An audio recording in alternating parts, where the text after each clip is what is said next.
Hi everyone. I just realized because I got impatient with waiting for the song to finish before starting streaming, and so I was playing back my Morrissey impression, but just the part where Morrissey says Pakistanis. So if towards the end of that you heard Morrissey's voice, because I know my impression is spot on, just saying Pakistanis, Pakistanis.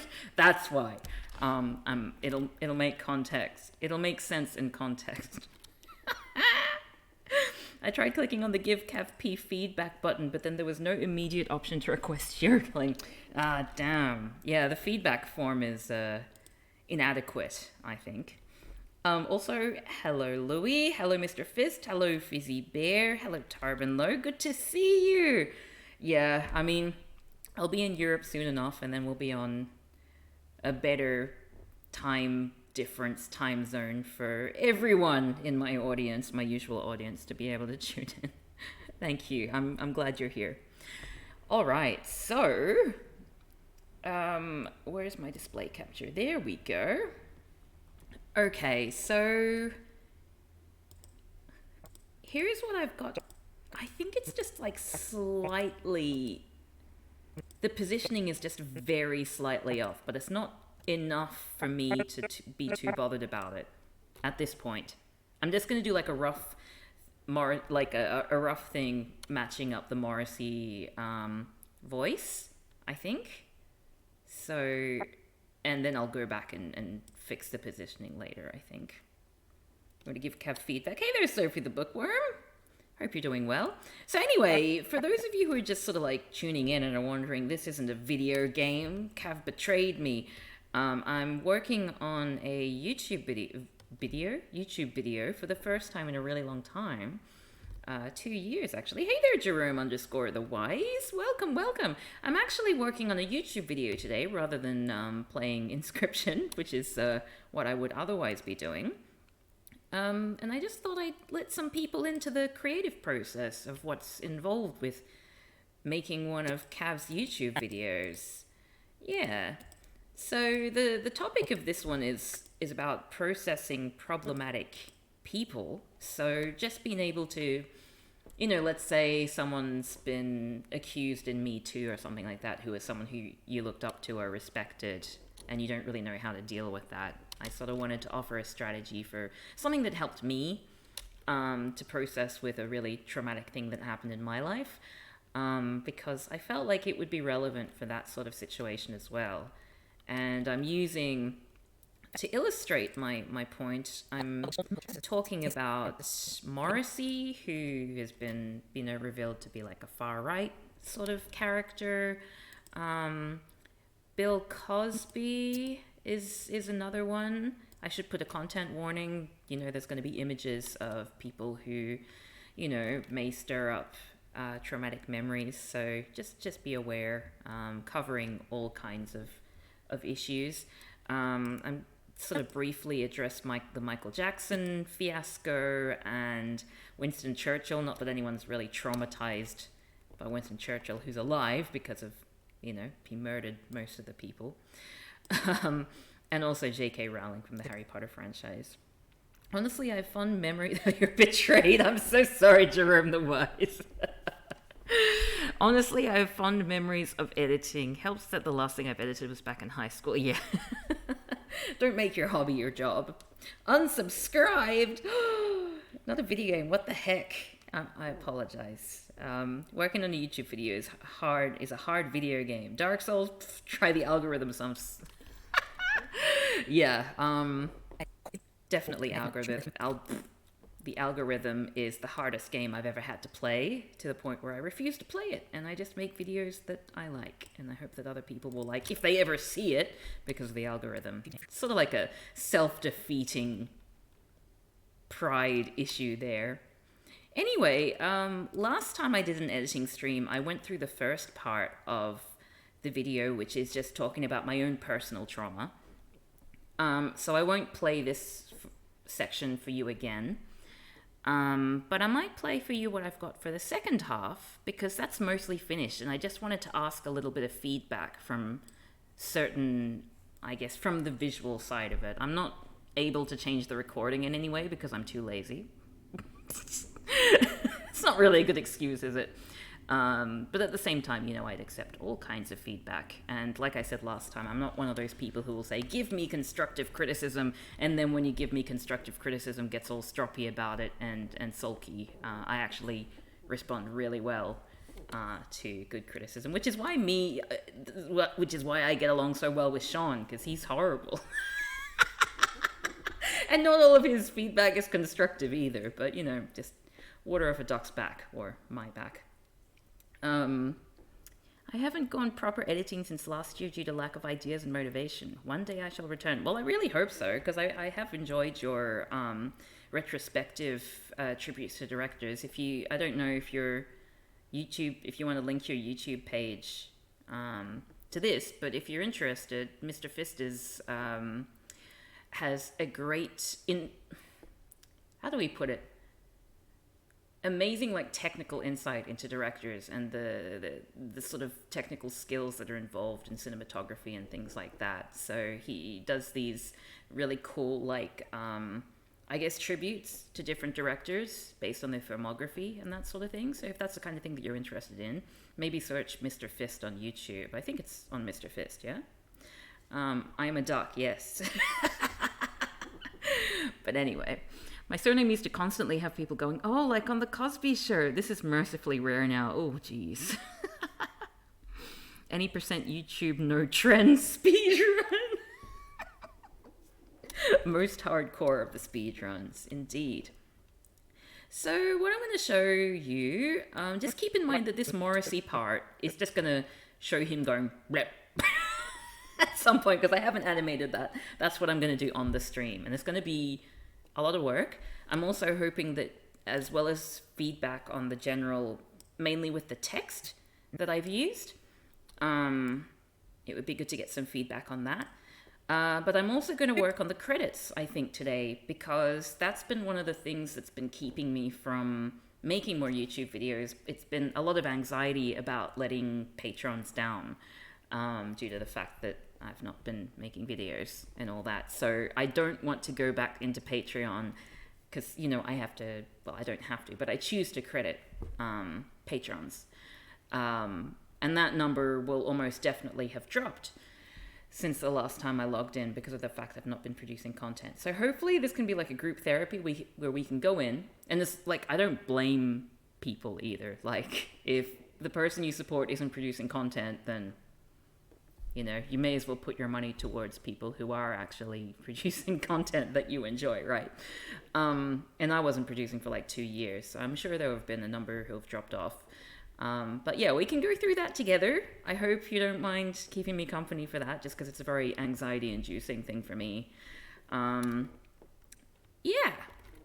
Ripping off the Band-Aid. Exactly.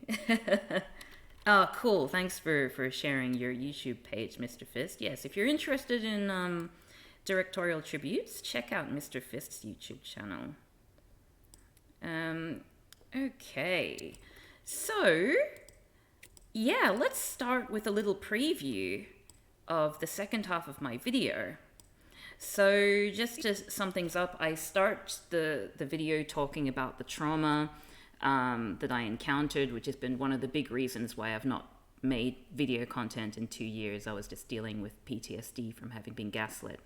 And then I learned this really simple technique from a therapist I was seeing, which is the idea of, rather than remembering what happened to you as if it was two different people, it's like, oh, I was living with two different people, or I was existing in two different realities. Why don't you sort of just change the wording in your head so that way you can see these two different people as one person. It was a single person who was lying to you, or who couldn't make up their mind about something, so they were telling you two different things. It wasn't two different people, even though it seems like they were completely different. So the way she put it was, instead of saying, oh, I really, this person keeps telling me that he's really, really happy in the relationship, and he's never been happier in a relationship, and everything's great. But then another day, he'd say, I've been really unhappy for a really long time. Ignore the person who said they were happy because I'm really unhappy. And then, like, the next day, they'd say, oh, actually, no, I'm fine. Like, forget everything. Don't listen. Everything's fine. There's nothing you can be doing differently. Basically, that's what happened to me for, like, a year. And it was really difficult to make sense of what the hell was going on. So rather than thinking of it, he did this, but then he did this, why don't you change that but to and? So, he would say he was really happy, and he would say he was really unhappy as well.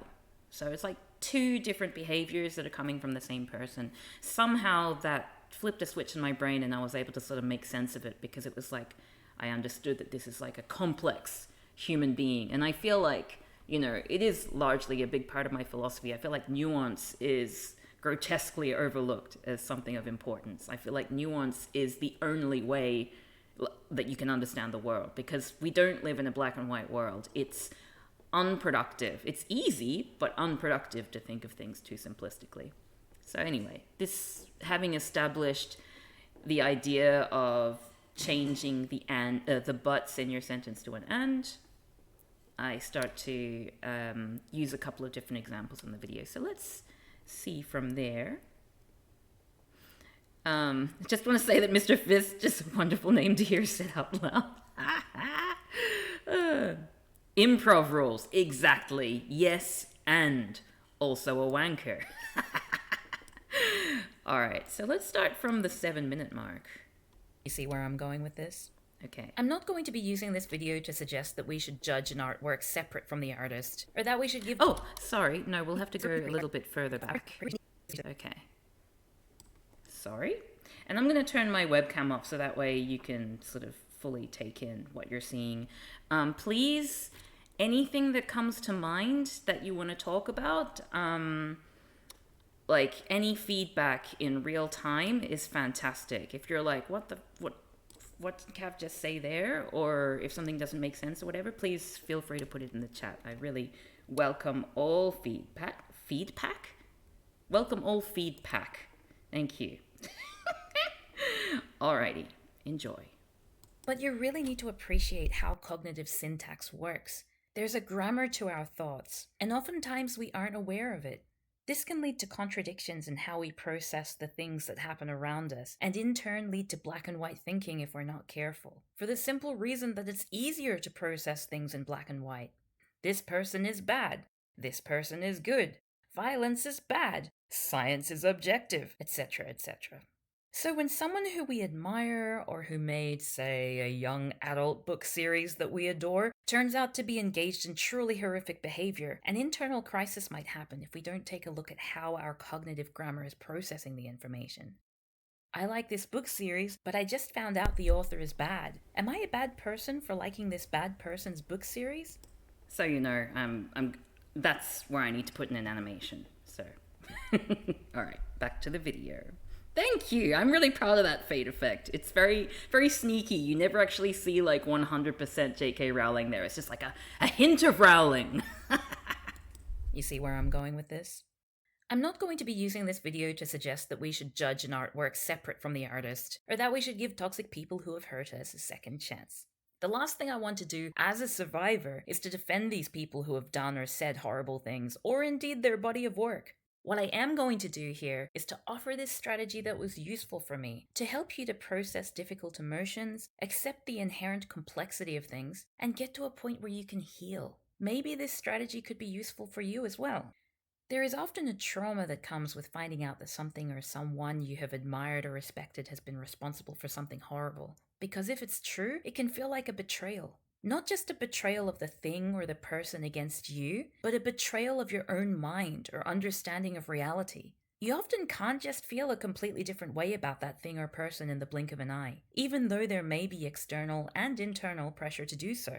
There's attachment there, emotional attachment. In this fight or flight moment of betrayal, it's very tempting to think about things in absolute terms. It's perfectly valid and acceptable to feel anger or helplessness in this moment. My focus here is more on the long term. What do we do next? How can we process the hurt and start the healing process? Let's try changing our cognitive grammar. Let's turn our butts into ands. Butts. Sorry, that was really inappropriate. Of course, my phrasing of cognitive grammar is just a rebranding of the tried and trusted cognitive behavioral therapy technique of reframing. If you're interested to learn more about how it works, or maybe get some different strategies that might be more effective to you, I'd recommend doing a quick search for cognitive behavioral therapy reframing and checking out a few worksheets. The term cognitive grammar is just a phrasing that really worked for me in this specific situation to understand what was going on. Shall we go through an example of this? I'm sure you wouldn't have to go far back to come across someone you've had respect for, either in your past or as a public figure who has been exposed as deceitful or let you down in some way. Still, you might prefer to have this contextualized a little more. Let's break it down with the case of Morrissey, lead singer of The Smiths and former counterculture icon, current far-right sympathizer. Writing depressingly awkward lyrics such as, "I look at yours, you laugh at mine," and a song literally called "I'm Not a Man." Morrissey is almost the last person you'd think would be passionate about a movement almost synonymous with toxic masculinity. However, in 2019, Morrissey shocked many fans when he came out in support of the far-right For Britain political party during an appearance on The Tonight Show. As it turns out, Morrissey had openly harbored xenophobic and racist views for a long time. He's courted skinheads and written morally ambiguous songs like the National Front Disco.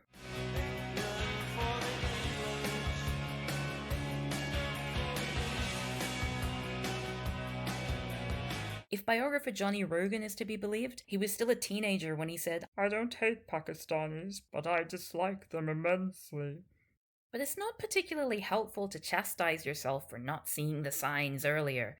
Given Morrissey's long track record for being progressive on other fronts, such as his outspoken vegetarianism and anti-monarchy streak, not to mention his open disdain for Margaret Thatcher, it was a lot easier to overlook some of these earlier oversteps as honest mistakes or misunderstandings. His constant cloaking of himself in the Union Jack flag, for one thing. It's worth noting that this is how many people end up trapped in cycles of abuse or codependency as well. It's not easy to see the signs when they're cloaked in love or affirmations. What you can do after the fact, however, is to be kind to yourself and contextualize what happened by reframing the language you use to think about the contradictions.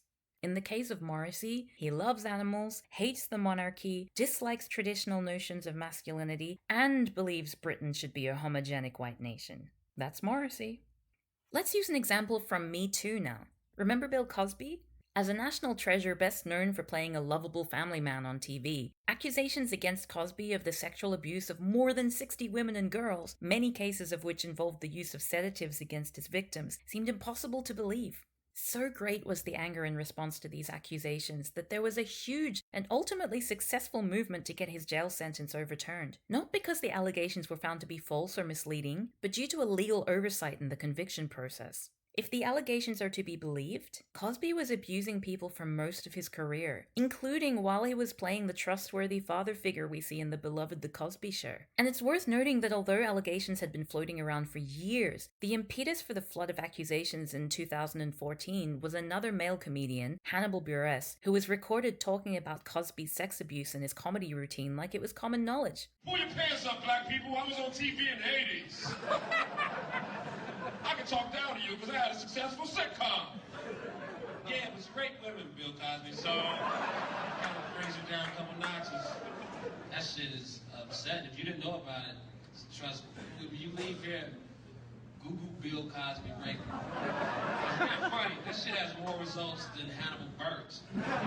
In fact, that was meant to be the point of the joke, that Cosby wasn't held accountable for his actions despite it being public knowledge. Buress hadn't been intending to start a social movement or to be a feminist icon. He was just doing his usual observational comedy. As I say, that it was common knowledge was literally the joke. But despite this alleged common knowledge, many still refuse to believe that there's any truth at all to the over 60 allegations. And no wonder. Cosby was such an influential and beloved icon in his time, and the accusations leveled against him run completely contrary to the squeaky clean persona that we saw on our televisions each week for decades.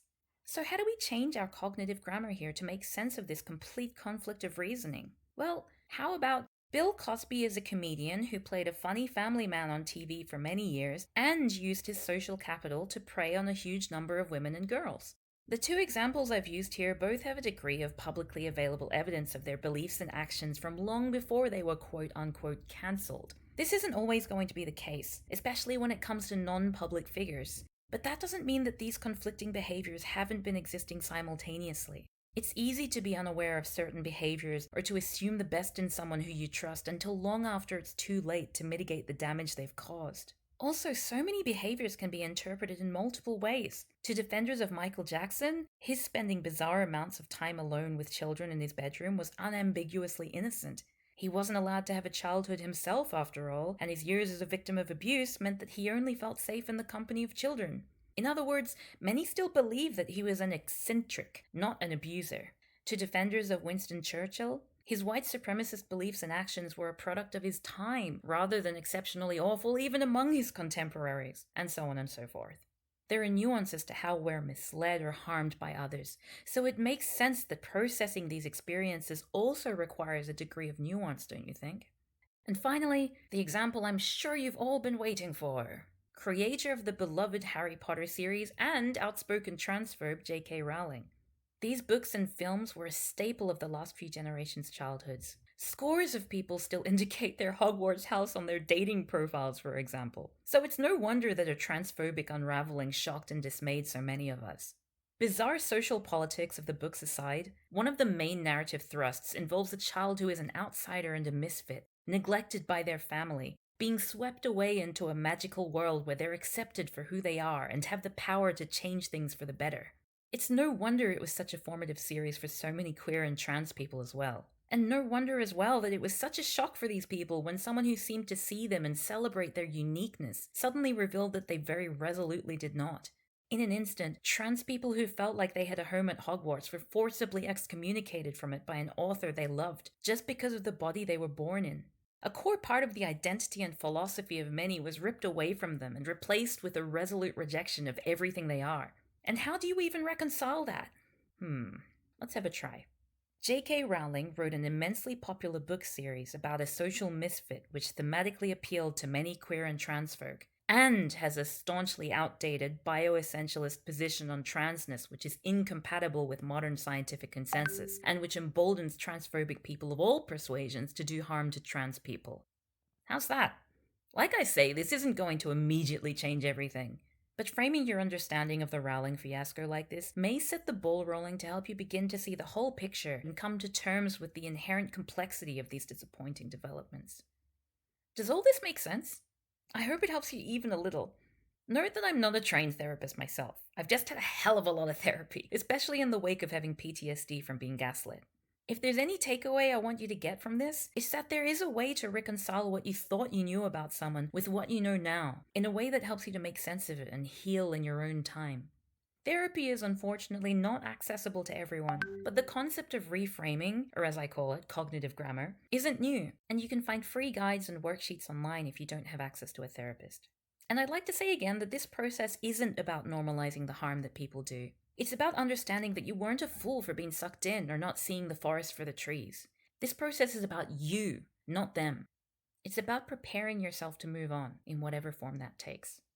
Personally, I'm hoping that the prospect of my past trauma helping other people will be the crux I need to finally break free from the chokehold this person still has on me, despite the fact that we've not spoken in a number of years. I will maintain that I wish I'd never met that person, and I'm not sure I'll ever be able to fully forgive them for what happened during and after our relationship, but at the very least, I can forgive myself. There's a good chance that the harm that was done to me will be something I carry for the rest of my life, manifesting in anxiety triggers I have little control over. But at least I understand why it happened now, and can process that, and in doing so, perhaps make those anxiety triggers occur a little less often with less severity.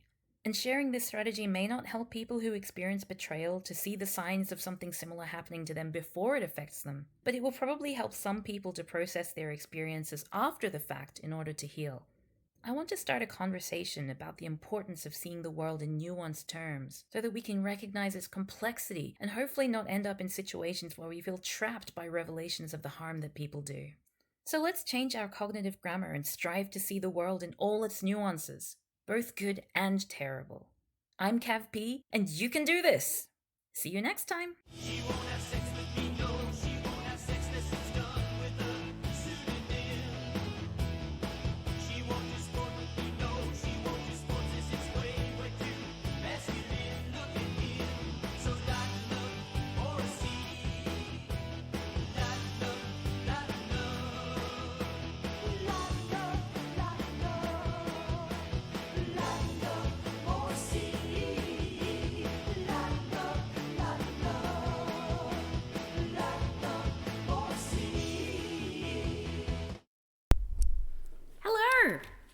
again. So that was that second half. Hello there, Darkstar Mike 85. Thank you. Yeah, that was Sparks, Mr. Fist. Yes, that was their song "Lighten Up, Morrissey," which I partially I wouldn't normally do, you know, like actual songs that people have done, but yeah, I felt it was too appropriate to not include, and also I love Sparks, and more people need to know Sparks. Yeah, so that's it. One of my questions, and I didn't prime you for this question in advance because I wanted to see whether I'd get any sort of like comments organically. But what do you think about the text that I've used here? Is that too boring? Like I need it to be plain so that people can read. Is the size okay? Should I have like spaces between the lines? What are your thoughts there? I mean, I know a lot of you probably won't have any opinion about blank text, but in case any of you do have preferences, that's always good for me to know. Like, what's more readable, that sort of thing. I've tried to use a plain font with plain colors, so that way, yeah, the focus is on me reading the text and people being able to read along. It's not fully readable at that length, but the gist is understandable. Okay, cool. Yeah, like, I mean, like, I'm reading along with that text, so I hope that at least it will guide people's eyes, you know? You could place it in a card, a card, I think that's what you're saying, but this needs to be plain and focused because it's important. You can't make out the text and you're watching on your phone. Okay, that's very good feedback, actually, because a lot of people watch these videos on their phone. Phone text equals hard. There's a good chance I won't be able to do anything about that, but it's certainly something that I can fiddle around with. Don't you think it's going to result in the video being taken down? Personally, I think that what's going to happen is that I won't be able to monetize that video on YouTube, but that's never been a possibility for me anyway, because I'm always using footage from film and things like that. So the thing that I'm most worried about is the Hannibal Buress footage, because I noticed when I was trying to find a complete video that was better quality, like the video that I'm using is very poor quality, and I think the reason why it's poor quality is because it's poor quality, and because of that, it's like the only video that hasn't been taken down by Hannibal Buress. Like, I think he has a lot of, not regret about that comedy routine, but it seems to be something that has defined him in a way that makes him uncomfortable. At least that's what I gathered from reading subsequent interviews. So a lot of the old articles which have shared that, the videos have all been taken down due to a rights complaint by Hannibal Buress. So that's actually the main thing that I'm worried about in terms of like a video takedown. I can understand why, but given that it's educational and I don't include the whole thing, I'm hoping that no one will find it. Make the word "and" bigger and bolder. That's good feedback. Thank you. And equals bigger, fitter, happier, more productive. Where else are we? It's bad to literally have it overwhelm an artist's Google hits. That's the thing. Like, what's sort of sad about it is that in the sketch itself, the comedy routine, he's like, his last line is, if you Google Bill Cosby rape, that's got more results than Hannibal Buress. And now, if you Google Bill Cosby or Hannibal Buress, you get more results about Bill Cosby than about Hannibal Buress. So it's not really been good for him as much as it has been good for, I guess, getting momentum behind, getting Bill Cosby convicted and his crimes sort of taken seriously. So I really feel for the guy. What was the video subject? So the video subject was, like the title is Processing Problematic People. So it's just me talking about a strategy that I learned in therapy to sort of deal with having been gaslit for a year, and applying that strategy to dealing with people like in the public, like J.K. Rowling, for example, who, you know, a lot of people admired, but who were betrayed, I guess, betrayed by them coming out as being, you know, having deplorable views or doing deplorable things, that kind of thing. Because I feel like there's a lot of trauma involved with that, because, you know, you thought one thing about one person, and then it's revealed that, you know, they've done something that is really against what you liked in that original work or whatever. Yeah, so that's what the video is about. Just like a little strategy to help us see the world in more nuanced terms, and as a result be able to, I guess, roll with the punches a little bit. It's about being able to forgive yourself and to move on from these traumatic kind of events. Yeah. In my experience, I can't monetize my videos due to using footage of films and songs. It could get blocked, but hopefully not copyright struck. Yeah, that's sort of what I've noticed as well with all my videos, like the Jim Carrey-thon and all that. It tends to be like, there'll be copyright. I mean, I can't monetize the video because of the use of other people's footage.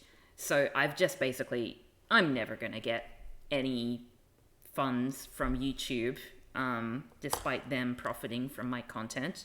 So I may as well not really care about it. And, you know, where it's appropriate, obviously I'm not going to just put in a bunch of, like, I'm not going to do a Cruella and just throw every single song under the sun into my videos. But if they're sort of contextually relevant, I'm not going to shy away from putting them in. Like, I think using Lighten Up, a song called Lighten Up Morrissey in a video where I've talked about Morrissey being miserable, that's fun, you know, like, it's a joke. Yeah. That's the thing. I don't edit videos for the money either. I mean, I kind of do on Patreon, but even if people didn't support me, I'd probably still be making them. I just would be making them even less frequently because I wouldn't be able to take time away from paid work. That's how my Patreon works. Yeah, exactly. Not on YouTube. Like, YouTube makes it so difficult to profit out of your own content. Anyway, so what I want to do now is I want to work with that Morrissey animation, wherever that is. Thank you, everyone, by the way, for all your feedback. That's been fantastic. I've taken a lot of notes, and it's going to be a little bit difficult to read them back because I already had notes about a game. Like, I've got Inscription notes from when I was playing Inscription, taking up most of the page, and then I've like scribbled a few like of the feedback that people have given on that same note. So hopefully I'll be able to interpret it again afterwards. I may be sliding into your DMs to say, hey, what was that you said during the stream? But yeah, so what I want to do is, and like I say, the positioning is not identical here. You can see that there's a slight movement between the images, which I'm going to fix after the fact. I just want to line up the mouth so that it works. Somehow include the Inscription notes in the video. It's probably what's going to end up happening, knowing me. I don't actually know anything about Morrissey, other than that he's a punk-adjacent British artist. Right. I mean, he's good at what he does. It just happens, like, he was very counterculture in his day, and he had a lot of views that people considered to be very leftist, but sort of more recently he's been a lot more open about the fact that he sort of believes in a white nation state for Britain. So, you know, a lot of people were sort of taken aback by that, even though I think it's safe to say a lot of the signs were there throughout his career. He just didn't explicitly say these things. Okay, so this is the quote that we're going to be animating, making him talk to. I don't hate Pakistanis, but I dislike them immensely. Yes, okay, so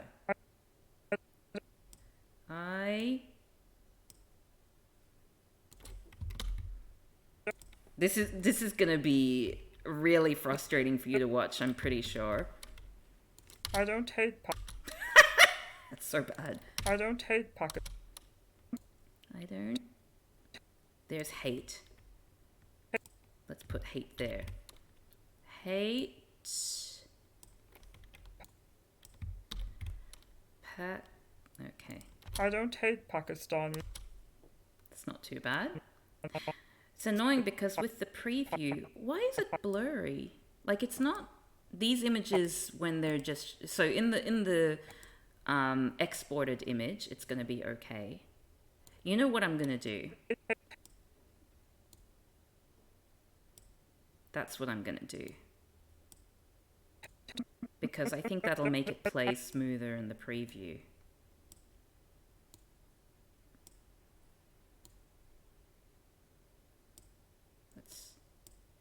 There we go.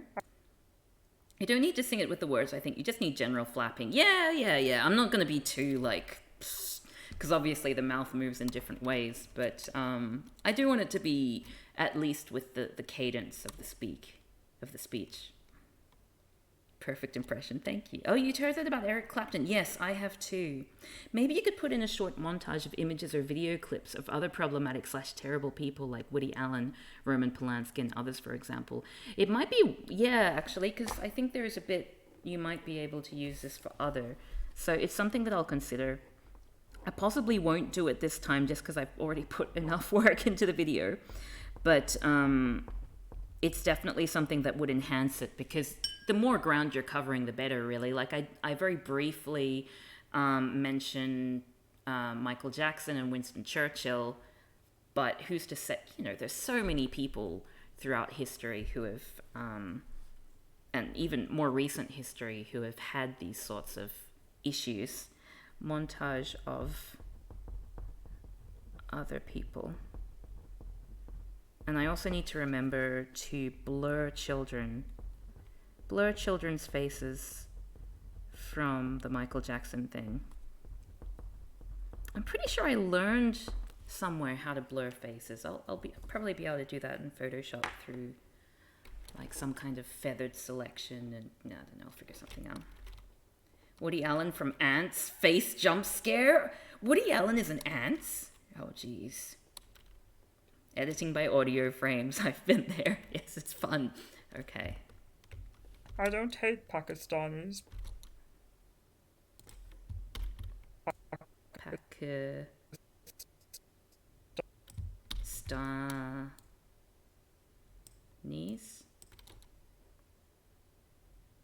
I don't hate Pakistanis, but... I think maybe there'll need to be like a tiny one here. I don't hate Pakistanis, but I just... Yeah, I think the fact that it doesn't completely line up is actually funny. I don't know if it's funny for you, but I like how shitty it is. Like, look at the graphic as well. That took me like 3 minutes to do.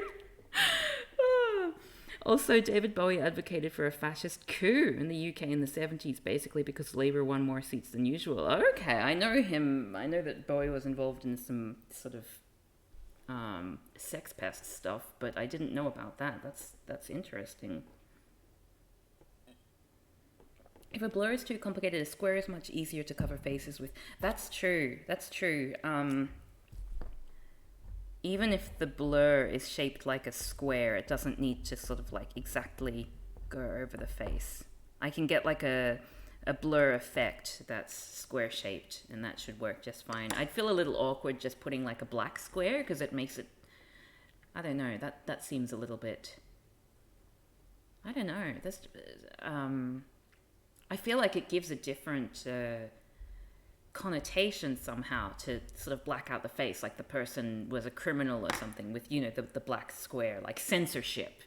Whereas I'm just blurring it out for privacy reasons. Somehow, it's not really any difference, is it? But somehow it feels different to me. Low effort editing is funny. Yeah, I agree. If you aren't careful, the South Park creators will offer you an animated job. Oh no! The black line over the eyes is a traditional one, but also the worst. Cover the whole face. What if you put Woody Allen's face over the child's face? Oh, gee.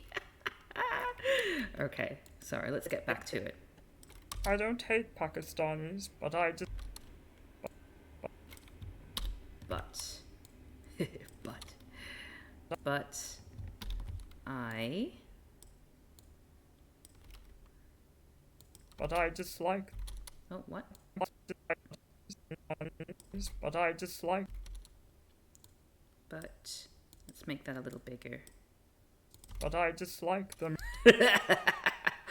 Oh, this is my favorite part of the video. I wish every video were like this. I should do that to my own face. Dislike them.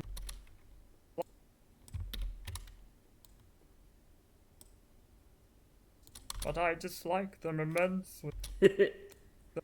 Them.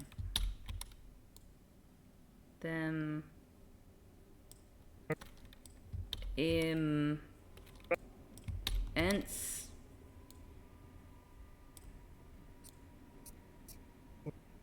Lee. Okay, let's see how this goes.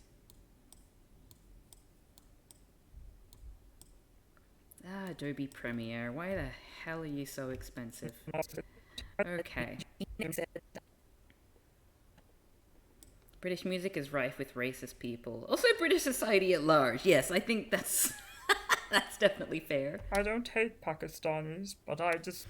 Pakistan. Okay, knees needs to be.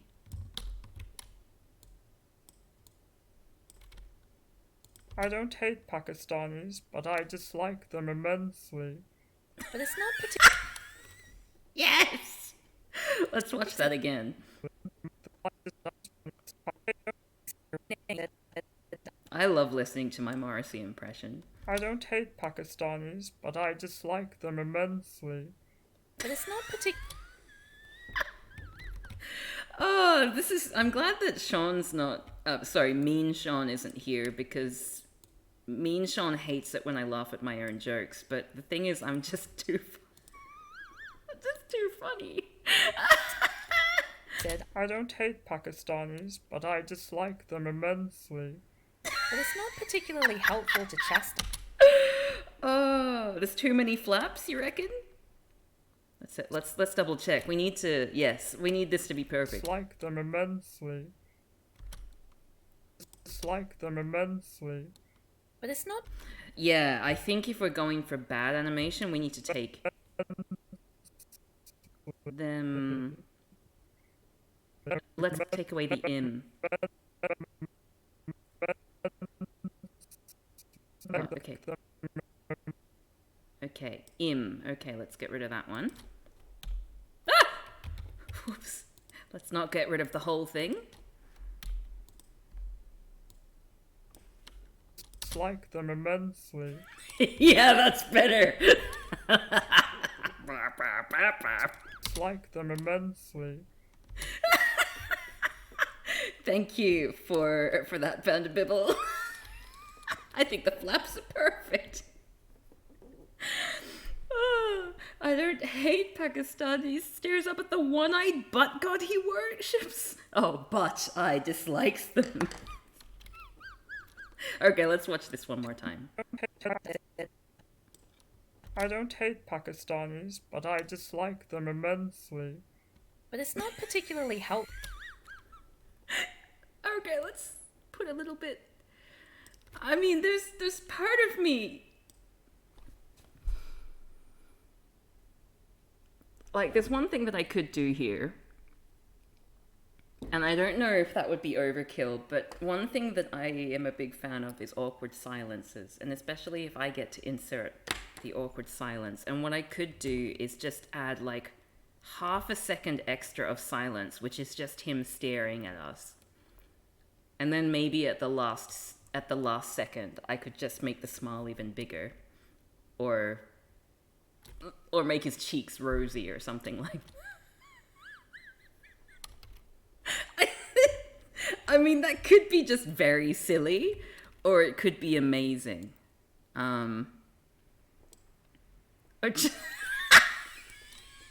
yes, just leave him. Yeah.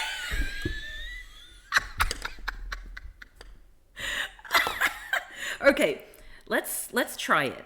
Let's try it. If it doesn't work, it doesn't work. but I don't want to be able to say that I didn't try, you know? Okay. Whoops.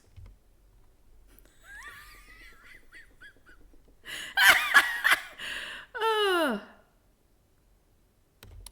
Okay. So let's start from here. Oh, okay, what I'm gonna have to do, just so that I make sure that I'm capturing all the layers. There must be an easier way to do this, but there we go.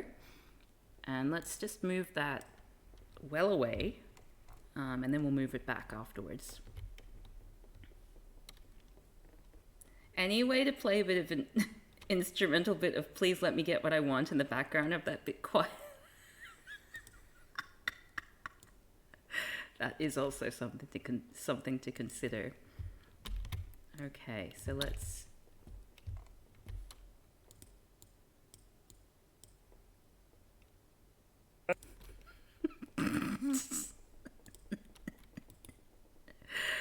Okay, all right. I just make the mouth flap at rapid fire during the audio with no mind paid to have it matching up. Yeah, that's the thing. There's so many different ways that you can take it. You know, you can have it match up accurately. You can have it match up, you know, terribly. I don't hate Pakistanis, but I dislike them immensely. But it's not particularly helpful to chastise yourself. Okay, it needs to be a little bit shorter than that.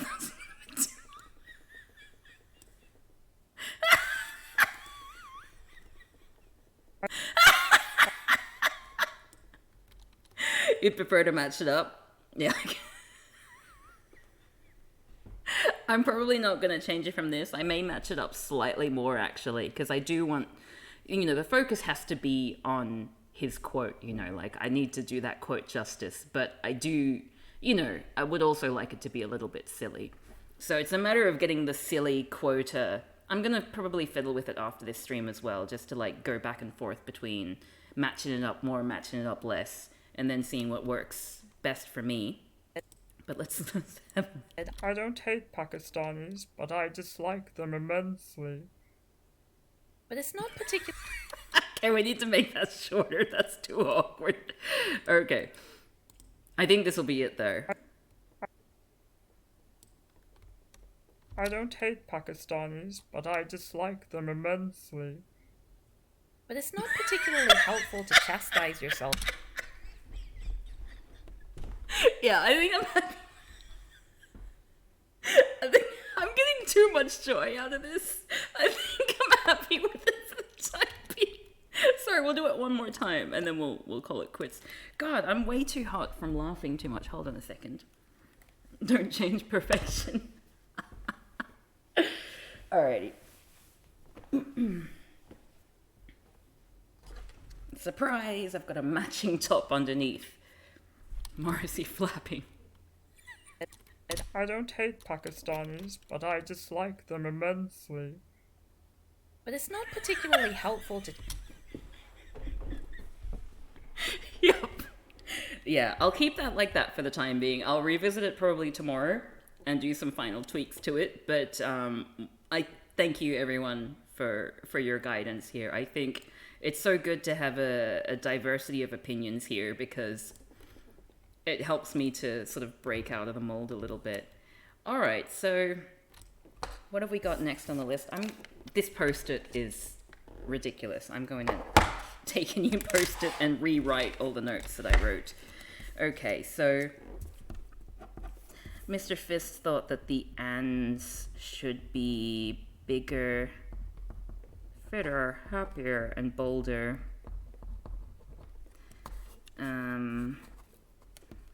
I want to blur the children's faces, possibly in a square shape, because that will be easier. Faces square, question mark? I would have the open mouth at the end as a close-up.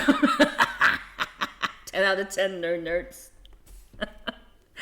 Okay, I'll write down close-up question mark so I can fiddle with that off stream just to see if that's funnier.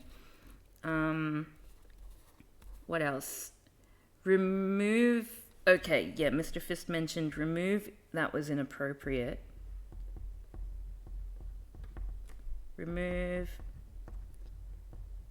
Inappropriate. We'll do that and see if it rings differently. I think it'll be an improvement. I think that was a good call. Possible montage of other people. Oh, no. I just watched Swiss Army Man again today, and the montage song, so good. Montage of other people. I'd need to figure out where in the script I could put it. I think there might actually be a place where I could do that, and it won't be much to just bring up just a quick collage of different people. If you're interested in learning, you know, what that person has done, you can just Google it, you know. Black goat? Oh, that's from Inscription. Okay. Ringworm. That's also from Inscription. Skull arm? Skull arm? Is that? I don't even know if that's from Black. Oh, that is from Inscription. Yeah. What else have I got? Magpie. Also from that. Yeah, I think that's it. So, if anyone else had any feedback that I've missed and I haven't put, please feel free to restate that. So at the moment I've got, yeah, Skull Arm was from Act 2 of Inscription, I'm pretty sure. Yeah, so we've got make the ands bigger and bolder. I might maybe fiddle with the text a bit. Blur the children's faces in the Michael Jackson section. Remove. That was inappropriate. Montage of other people. Those are the 4 ones that I've got down here, and potentially a close-up of Morrissey at the end. Although the thing is, right, I do like a close-up gag over here. I look at yours. You laugh at mine. And the song literally... So maybe in order to stop overlapping, maybe I should give up on the close-up, because you don't want to, especially because it's within the same segment, you know, like Morrissey, to have a Morrissey gag and then like a close-up, it might be crossover. So I might cross that one out. But yes, it is a very good gag, which I guess is why I used it here. Sorry, let's listen to that again. I look at yours. You laugh at mine. And the song Oh, please let me get what I want. Thank you, John Louis. Please let me get what I want in the background potentially. Personally, I think that it would be better with silence, because that makes it more awkward. I think if you have like a song in the background, you've got something to seek refuge in, you know? Whereas if it's just silence and Morrissey's face, smug face after saying he dislikes Pakistanis immensely, that might be the better soundscape to sit with. But I will have a fiddle with that after the stream just to see, because you never know. Yeah, I'm a fan of the teardrop too. Okay, so let's go to the that was inappropriate back where I say let's turn our butts into ands. Here we go. Our butts. You could have the song stop at the racist point. But like, the quote literally starts with I don't hate Pakistanis, but... All right, you mean so for the but I dislike the but I dislike them immensely. You're thinking like a hard cut of the song, so that way the awkwardness is more pronounced. Is that what you're saying? Because that could definitely be a thing to lean into as well.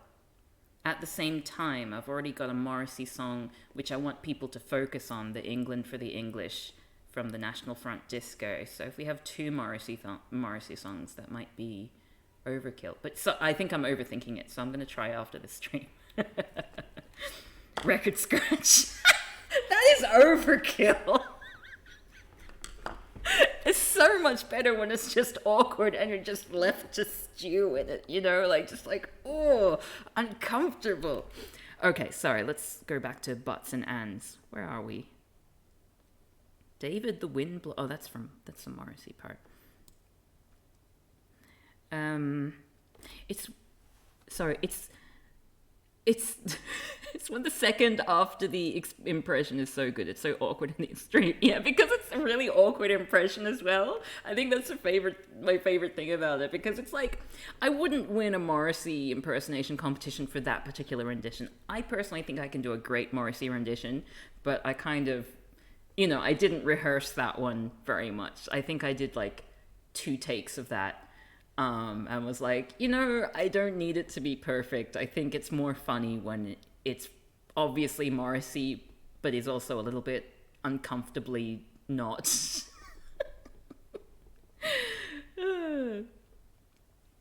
No such thing as too much overkill. Sorry, let's go back to but and. Let's turn our butts into ands. Butts. Sorry, that was really inappropriate. Of course, my... What if I just said sorry? So... Sorry. Sorry. Sorry. Sorry. Never apologize. So just... What if we just did like a... What if we just paused after the awkward, like... Okay, what I'm gonna do... I mean, I can always undo this, but what happens if I were to cut out after the... And then we just have awkward silence.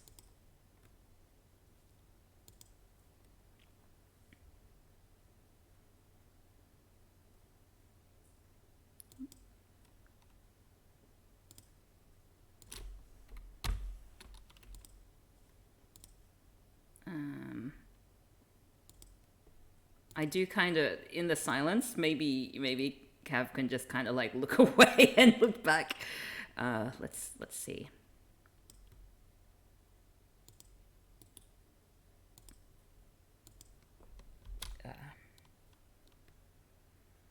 Of course.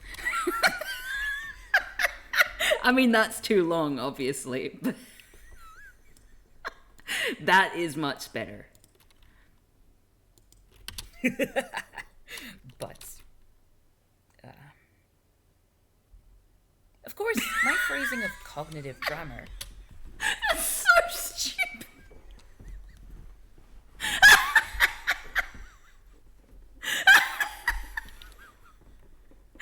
I don't know if that works or not.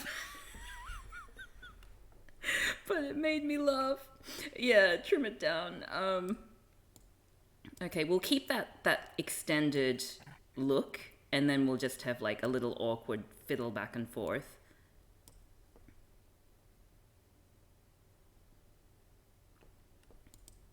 Peach emoji into Anne's. The poster for the movie Ants flashes up, and then the regular video continues. The only thing about that, because that would be really funny, but I think that would distract from the, like, it makes the butt too obvious, because then me laughing about it, like, me laughing about it would sort of be over the top, because we've already got the butt joke in the text itself. Okay. I'll make a note though. Actually, I might fiddle around with that.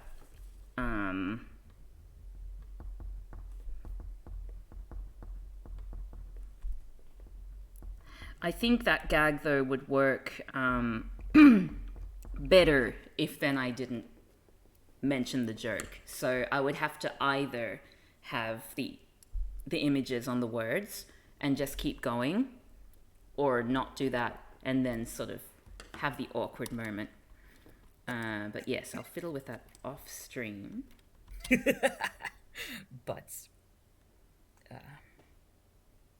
of course, my phrasing of cognitive grammar is just a rebranding of the tried and...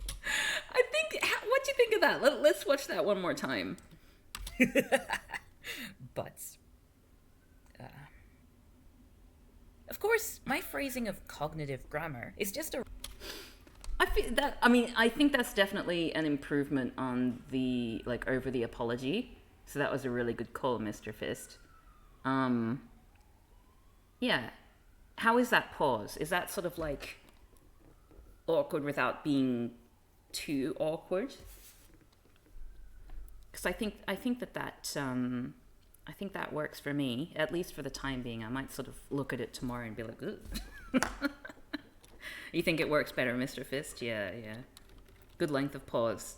Yeah, there's like a sweet spot, isn't there, of awkwardness. Like, there's funny awkward, and then there's uncomfortable awkward, and then there's funny uncomfortable awkward. And I think, given the fact that I like my videos to be shorter, I'm probably better with the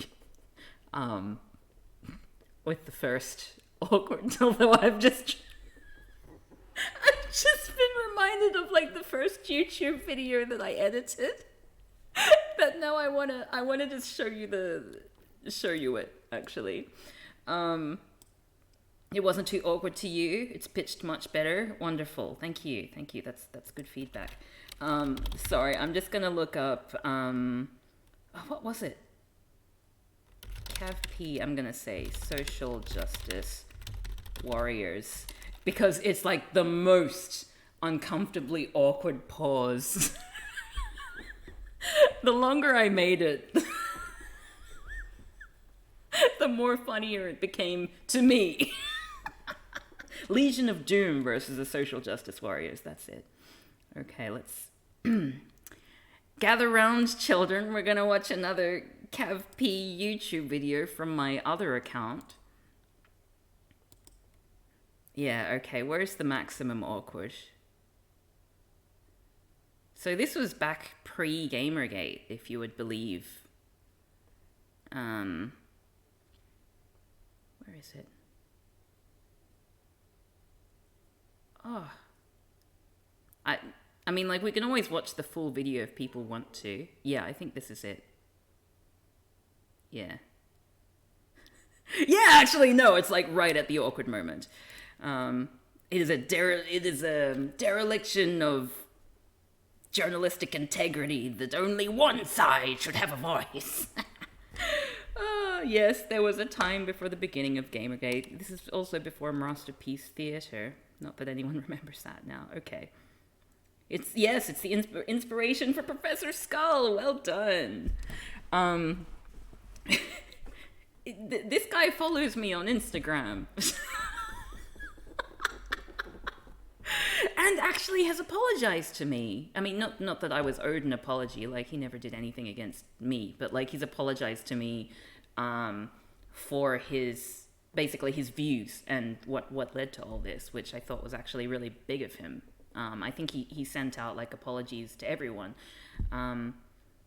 which is probably one of the better examples of apologizing for past trespasses that I've ever experienced. So, like, kudos to Jordan Owen 42. Like, I still would say I don't agree with most of the things that he believes, but, like, you know, it's one thing to agree to disagree, and there's another thing to actually go about and try to make, like, a video that is gonna end up, you know, it's an example of stalking a woman critic, which is what he was doing and what he needed to apologize for. What does he I think he still does YouTube videos and he does music and stuff. Why did anyone pay attention to that dude? Because of this documentary. I think that's the only time anyone ever knew who he was. Anyway, sorry. Let's keep going on. So, inside the world of social justice warriors. It is a profound dereliction of journalistic integrity to only let one side of the issue have a voice.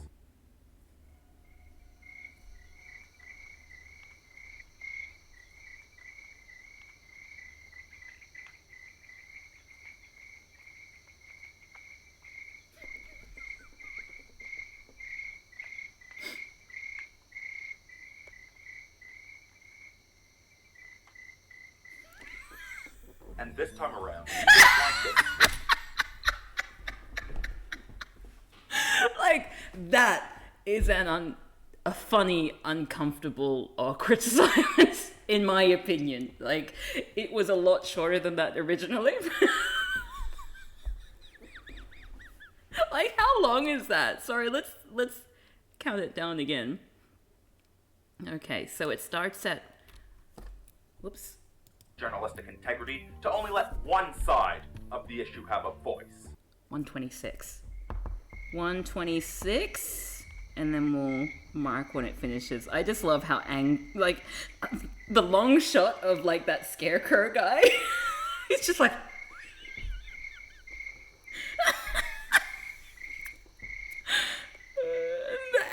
the gorilla gets so angry. Okay, here we go. And this time around, That was you don't want 150. 150. Okay, so 50 minus 26 equals 24. That was like almost 30 seconds. The only thing I would do is remove the crickets. Yeah, I mean, honestly, if I did this again, I would probably remove the crickets as well. That shows how my own creative style has changed over the years. How are people not embarrassed for this? I know! He's so evil looking! Obviously many people were, but some people bought it. Yeah, and they gave him so much money. He bought like a car, and I don't know what else he bought, but he definitely bought a car with all the money. The edit of having one of the cartoon characters about to speak was genius. Thank you, Mr. Fist. Anyway, if you want to see this video in full, it's from my other YouTube account. This is, I think, the only video on this account. Because at the time, it was before Gamergate, but there were still a lot of really vitriolic people online about this particular documentary. So I published it on here and turned off comments because I was like, I can't be arsed dealing with, I'd rather censor people than, this is just funny. I don't think that it is critical, but it's not like slander or anything. It's just comparing this guy to a supervillain, which is, I feel like that's within the realms of good, trollish, good fun. But yeah, that's why I published it on this one, because I was like, I don't want people then going into all my other stuff just because they're pissed off by this one. The best thing was like not in the comments here, but on the comments on my actual YouTube page, it was like, cowardly, you've turned the comments off on the video. What, are you afraid of criticism? It's like, how can you criticize a joke? Like, this is... I don't know what you could possibly critique about this. Like, it doesn't... I don't know, like, to me, and I do say so myself, but, like, this is the definition of satire, where there's obviously a stance that I'm taking, but, like, I'm leaning into it, Like, having the supervillains talk and, like, mixing the way that the supervillains are talking with the way this guy's talking. I'm not calling him a loser to his face or anything like that, but it's sort of, anyway, I don't know. I think that my ideas are a lot funnier and a lot more clever than many other people do. I loved making that video so much. Thankfully, the vitriol has only decreased since Wait?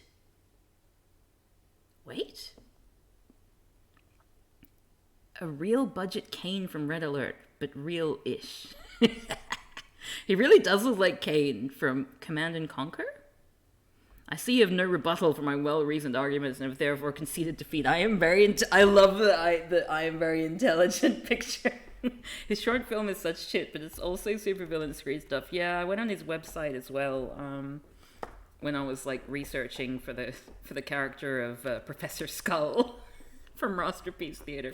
Anyway, so that was a huge detour. I originally just wanted to show you the difference between an awkward silence and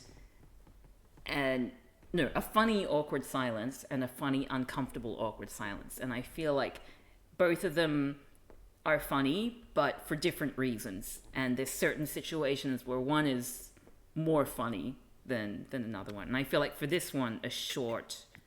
Let's try it again. But... of course, my phrasing of cognitive grammar is just... Yeah, Mr. Fist, thank you a lot for that recommendation. I think that's improved the video immensely, like even just taking out that thing. Awesome. Let's cross that off the list. I think with all this money, I'd have bought 2 plastic skulls. What I might do here is go into processing problematic people. Let's go into the script. And you there in the chat, I would say you're very welcome to have a look at the whole script if you're interested, as people who watch my streams and stuff. So I'm going to share it on the screen as well, but you're welcome to, you know, read it in your own time if that's something you're interested in. So what I want to do is just scroll this script to see whether there's any place to sort of like put a montage of other creators. Let's have a look. It would probably be, okay, this isn't, okay, no, so that's specifically about J.K. Rowling. I hope it helps you a little. I'm not a trained therapist. Therapy. It's okay. Normalizing the harm that people do. That could be a place. I'm going to highlight that. I generally can't handle awkward situation humor as presented in sitcoms and such, but these ones were funny to me. Oh, that's interesting. I wonder what the difference is. I mean, obviously mine is funnier, but I mean, like, beyond that, I wonder what the logic is there, because I also tend to find, like, I have a very specific awkwardness that I enjoy, and then there are other awkward situations that are portrayed which make me really cringe and feel uncomfortable. Effort. Yeah, that's probably it. Okay, this is talking about me. Sharing this strategy may not help people who experience betrayal to see this. No, that's more personal. Revelations of harm that people do. Could be another one. I'll do it in only one place, but let's have a look at the different situations where I might be able to do that. Because the more, I mean, you probably noticed, but this particular video is quite heavy on the CavP animatics, which is, you know, it is what it is, but the more of other content, I think the better. I prefer to have a variety of things that people can be looking at as opposed to just, you know, my big face. Oh, you're going to go attend an event on the Discord soon. Well, thanks so much, Mr. Fist, for tuning in. Your feedback was, like, really, really, really useful. I appreciate it. Thank you. I hope you have a fun event. And, yeah, look forward to the final product. Okay. So let's have a look. This is me talking about me. Me, break up. Invited, yep, me.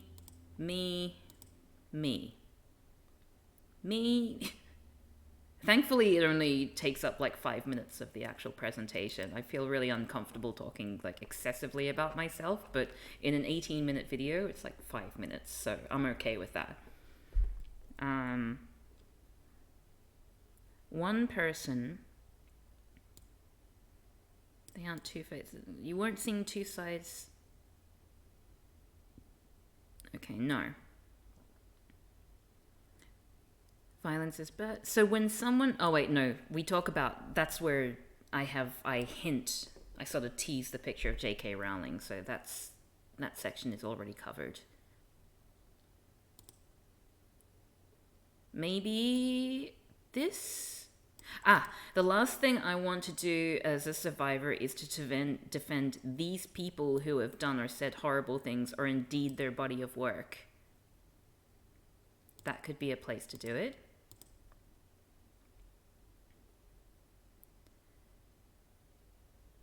Something or someone you have admired or respected has been responsible for something terrible could be another one.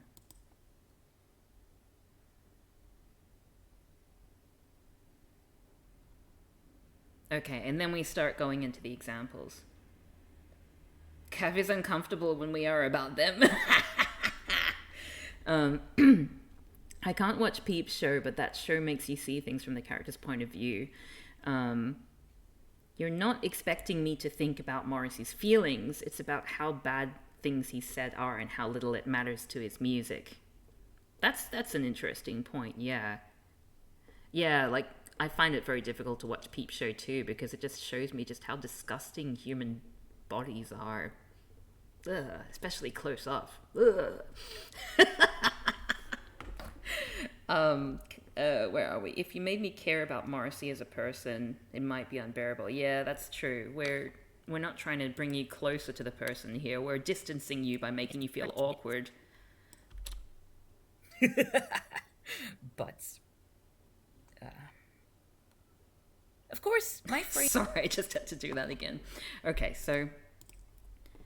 Yeah, so I think those are the moments. If we scroll down here again, places where I could potentially put a montage would be these people who have said or done horrible things, or indeed their body of work. There's also find a trauma that comes with finding out that something or someone you have admired or respected has been responsible for something horrible. Then there's normalizing the harm that people do. And then revelations of the harm that people do. I'd say probably earlier on would be better, wouldn't you? I think maybe this would be good because in this paragraph, I'm sort of like trying to distance myself from the notion that I think that we should forgive these people. So listing people who have done atrocious things, when I'm saying that, shows that I believe they've done atrocious things, if that makes sense. So it could help to bolster my point that I'm not trying to defend them. That might... Yeah, and also, because so many of them, the ones that we end up respecting, are creators. So if this section involves their body of work as well, so we can include things like, you know, Roman Polanski and all that. Side note, I'm angry about how much UK transphobes misuse and apply women and girls when they talk about trans people. Not an editing point, just angry. UK transphobes are a special breed, aren't they? Earlier would be more of an introduction, so you can just have a wide and sturdy foundation. I think that's a really good point, Sophie the Bookworm. All right, cool.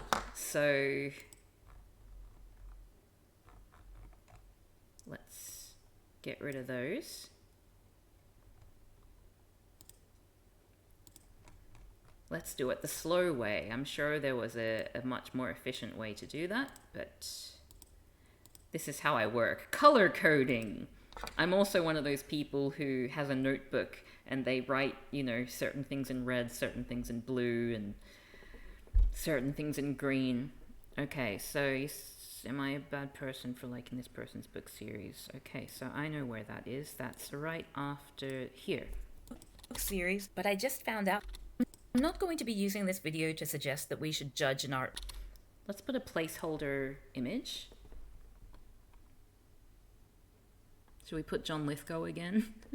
A friend suggested that what I should do is just put like a regular photo of John Lithgow, but like Photoshop a cigar in his mouth. To make it even worse, but I feel like that might not be okay. Let's put Morrissey with the cat on his head again. Or no, I've probably got a different image. Oh, there's one of Morrissey looking happy.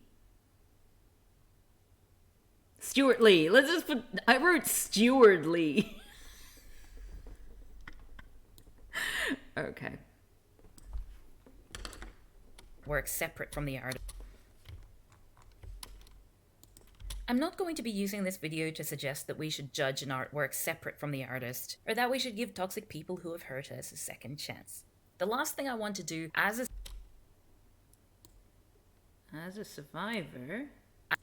survivor is to defend. There we go. These people who have done or said horrible things, or indeed their body of work. Okay. Okay, let's plop that down, and I will color it mango. Sorry, let's look at Stuart Lee. To defend the... And he looks so awkward too.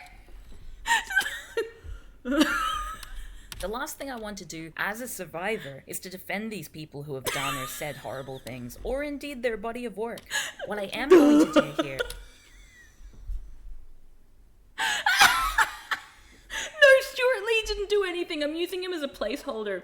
Originally, I put him in because it's been brought to my attention that he's often told that he looks like Morrissey. So I was going to, if I had to put like a montage, of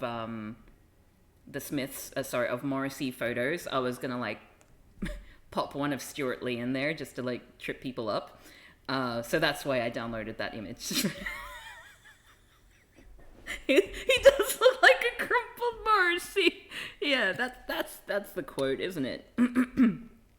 Sorry, I want to watch him looking sad again. The last thing I want to do as a survivor is to defend these people who have done or said horrible things, or indeed their body of work.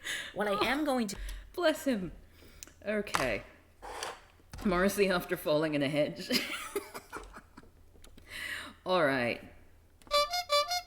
So, moving on, let's have a look. So with montage of other people, why don't we sort of like brainstorm... Who are these other people going to be? So I think the obvious ones would be Woody Allen. I don't want to just do film directors. And I'm just gonna like plop through their faces. Can anyone come up with a list for me? Actually, I think I might in my original script have like a link to other suggestions for examples. Here we go. So let's have a look at the suggestions that I put a tweet out a while ago, and I asked for people. Oh no, it's gonna do the thing where it makes me show other. I hate this. More tweets that are completely irrelevant to the one that I'm bloody looking up. I hate my life. And a lot of people... Oh, I muted. Whoops. Sorry, I was getting too many tweets from Casey Explosion, so I muted temporarily. I love Casey. Oh, that's right. It's because they kept talking about anime. Whenever anyone is talking about anime, I always mute them temporarily. Okay. Woody Allen from Ants, Seinfeld from the Bee Movie, Polanski, Weinstein, the ginger comedian. Oh, I've forgotten his name.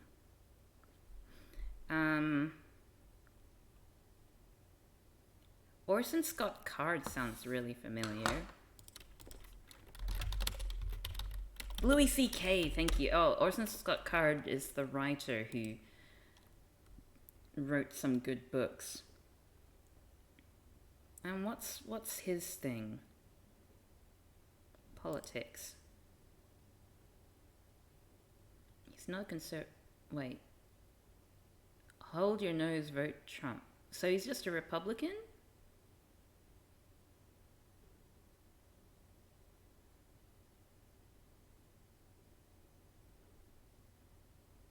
Oh, laws okay, sorry. I assumed that that was just saying that he was a homosexual person.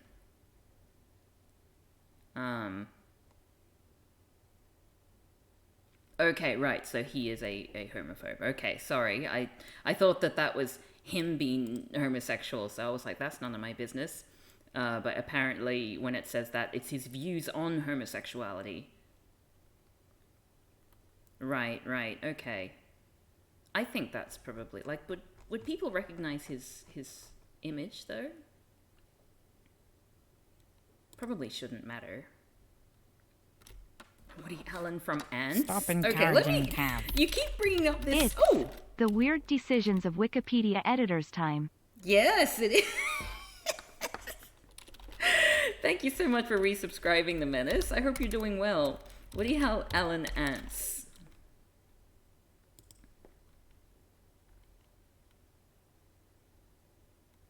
Wait, does he play the Ants guy?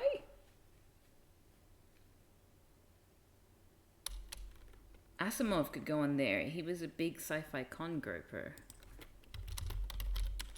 As in Isaac Asimov?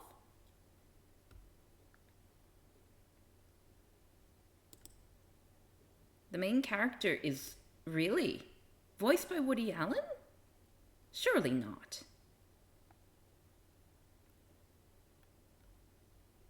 Oh. Huh. I never watched Ants because the animation looked bad, so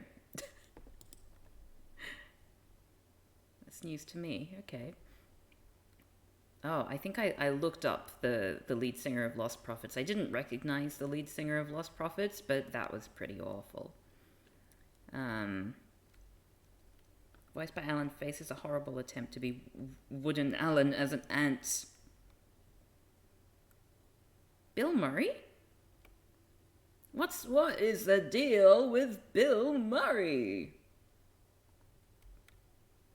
Do you think it would be too much for me to put shit, I've forgotten his name. Graham Linehan's thing? Because I mean he was definitely a huge disappointment for me. But he did do a lot. Yeah, it's hard to know because like a lot of people who like I don't want to make people trigger people's trauma, but at the same time I'm going to have a content warning in the description of my video and mention every single person who's going to appear in the video just so that people will know. So I think it should be okay to put Graham Linehan. Bill Murray is just mean and steals chips. Yeah, Graham Linehan was a real sad one for me. I think one other reason why I've had issues with people not having nuance and whatnot is because, like, a lot of people's criticisms of Graham Linehan, or when people are trying to, like, grumble at him, they always say he's, like, he wrote one good sitcom, or he's a shit writer, or something like that. I actually think he's a really funny writer. He has a really good sense of humor when he's not been a raging transphobe, in many respects, like, not all respects. So I feel like it's doing him a disservice. Like, and again, the whole thing, the point of my video is it's possible to be a good writer and a shit person.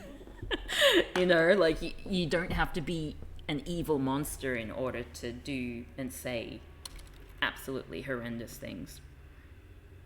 Graham Linehan isn't even popular with other trans folk by now. Oh, I didn't know that. Ants guy is Woody Allen. That's why I made the joke about butts and ants. I thought, I don't know, Woody Allen did an impression or something. And I try to use, like not overly unflattering pictures of all the people so that way people can do their own research. I don't like to, I think it was mentioned last stream that maybe I could make J.K. Rowling's image of like red demonized or something like that, which I can see, the appeal of doing something like that. But I do want to present these people as human beings who are shit, like that's why we get taken in by these people. It's because they don't look like monsters. They don't appear to be monsters. And so that's why we end up getting betrayed. So I want to have sort of normal photos. There's an element of trying to rehabilitate the works without rehabilitating Linehan by divorcing him from the works by saying, oh, he only did the bad jokes. Yeah, that's the thing. I don't really like that. That makes me uncomfortable. It seems like it's feeding into this idea that only good people make good things. And sometimes people make good things because they're bad. Like you look at Hitchcock and Stanley Kubrick and all that. They've made some, critically lauded things. And it's because they were abusive. They abused their actors. And that got the results that they needed in order to, accurately convey the fear and horror that they were trying to get across. So it was like their abuse was the reason why we like that person's work. And we can't pretend that that's not a thing that people do. Yeah. So what's a normal photo that people will recognize? That seems like it might be an okay one, as long as it's not pixelated. Yeah, that seems fine. Because, I recognize the younger Graham Linehan, but I think people would be more familiar with the sort of, around the time that he was starting to come out as a transphobe. Okay, so that's a Graham Linehan picture. And this is just going to be for, a flick through montage that'll last, 5 seconds. So I could just get, cast a wide net and put, everyone in there. So it doesn't even matter if people recognize it or not. They just have, it like a sort of Easter egg, Ricky Gervais, yes! Ricky Gervais, Dave Chappelle. And we want to get some, women, non-binary wankers as well. Let's cast a wide net. Where's a normal photo? Ricky Gervais. Preferably landscape. That one's square. That'll do.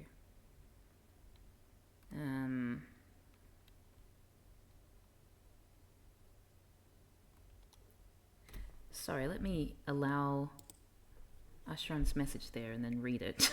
I just accepted it as acceptable even though I haven't read it, which is probably not good practice. Not good praxis.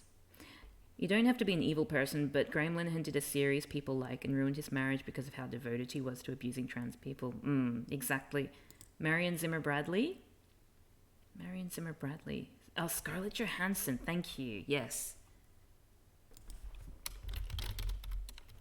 Scarlett Johansson is probably a good one. Marion Zimmer Bradley.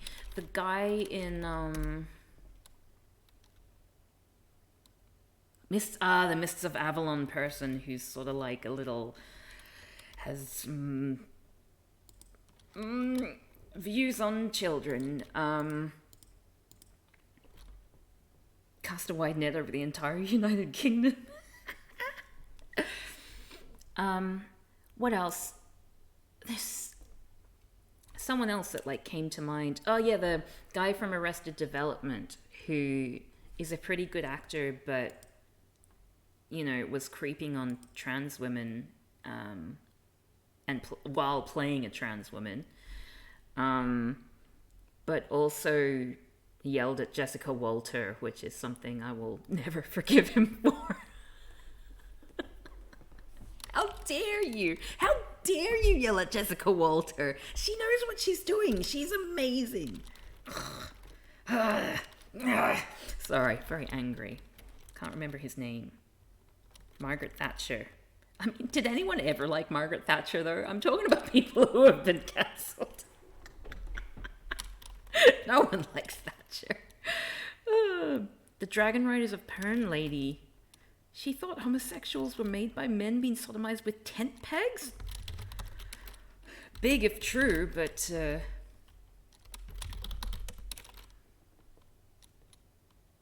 Anne McCaffrey? I'll bring up those Wikipedia pages. I'll do a bit of reading before I sort of put everyone in, just to make sure that they fit the particular vibe that I'm going for. When I think about it, I think Scarlett, as far as I'm aware, she may have done something else, but I think Scarlett Johansson's biggest crime is just taking everyone else's jobs. Which is, you know, it's a shit thing to do, but like, I wouldn't put it in the same category of like going out of your way to like be a sex pest or something, you know what I mean? And that's just the own, like, an arbitrary line that I've chosen to draw here. I'm not saying that, you know, she's forgivable and that everything that she's done is great and that she's made great decisions. But I think in terms of where I want to frame this video, I want it to be around people who have engaged in abusive sorts of behaviors, you know? Russia. I know way too much weird cancelable shit with sci-fi writers. Yeah, there's a bunch of them, isn't there? Like all the sad puppy people, yeah? Who's that guy? Arrested Development. Higginbottom. Jeffrey Tambor. There we go.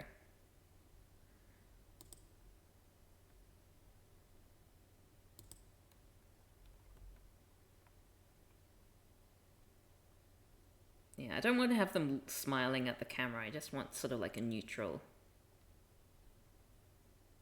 sort of expression.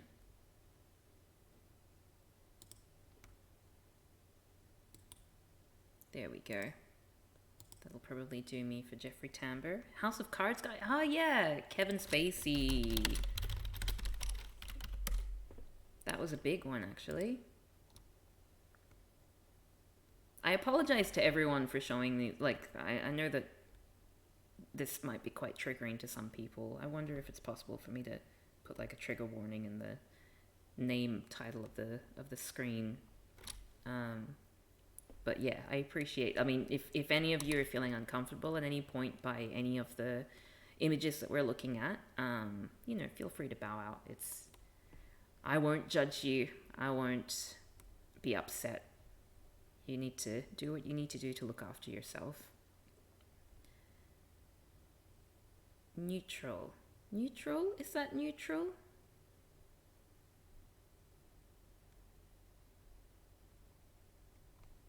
I don't want sort of like scandal image. I just want him looking, but not smiling. I'm very picky about the images I choose. Quentin Tarantino! John Landis. Yes. Looks like Rudy Giuliani. Yeah, John Landis is a good one. Directed American Werewolf in Paris or London? But also incredibly negligent director.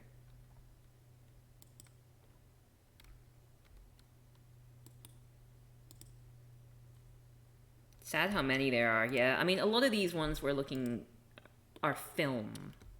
Picasso. Not that anyone's going to recognize what Pablo Picasso looks like. But Picasso's a good one. I'm trying to think of like other media. We've got a bunch of authors. We've got some comedians.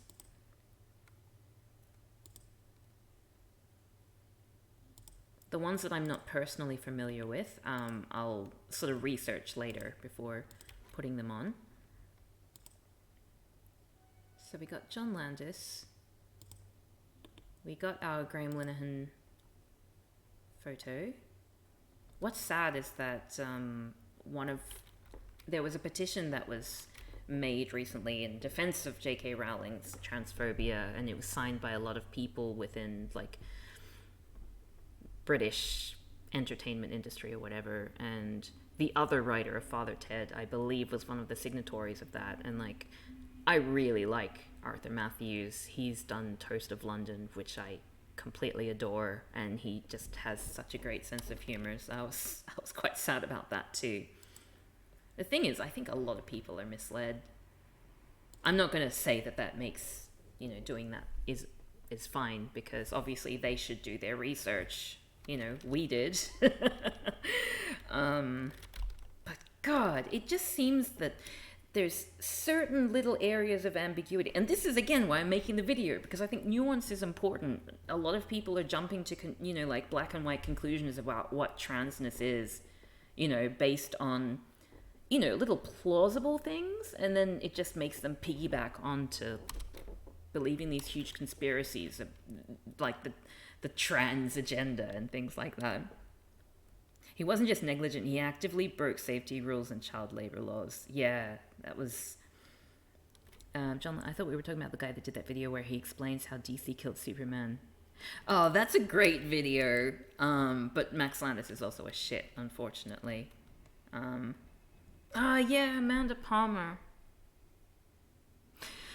Yeah, I've been to like a few Amanda Palmer concerts. I went to one concert, a New Year party actually that she held. I went to a New Year party done by her, but it was like open to the public essentially, like exclusive invites, but someone bought me a ticket to it. And it was like her and like a whole host of other performers. And then Neil Gaiman was there, and Neil Gaiman did some readings and things like that. It was really, really, I mean, it had a lot of sex stuff in it. So I was intensely uncomfortable for like 90% of the night. But outside of that, like, it's an interesting scene to be in, I think. And she was definitely very formative for me in many ways. So yeah, Amanda Palmer might be worth putting in here. Although I'm not, like, is her deal that she's kind of transphobic? Or, like, I can't remember what were her sort of issues. The most hated woman on the internet. They split up? I do not care. Oh, poor things. Okay. Well, I'm sure it's for the best for both of them. I can't believe I just live on stream was like, oh, they split up. That's like the most into gossip I've looked like in my life. I am so intensely anti-drama, and yet they split up. So embarrassed. Dali might be more recognizable. Oh, Adam Ginsberg. Oops. Wait, Alan. Adam Ginsberg. Salvador Dali? What did Dali do then? What didn't Dali do?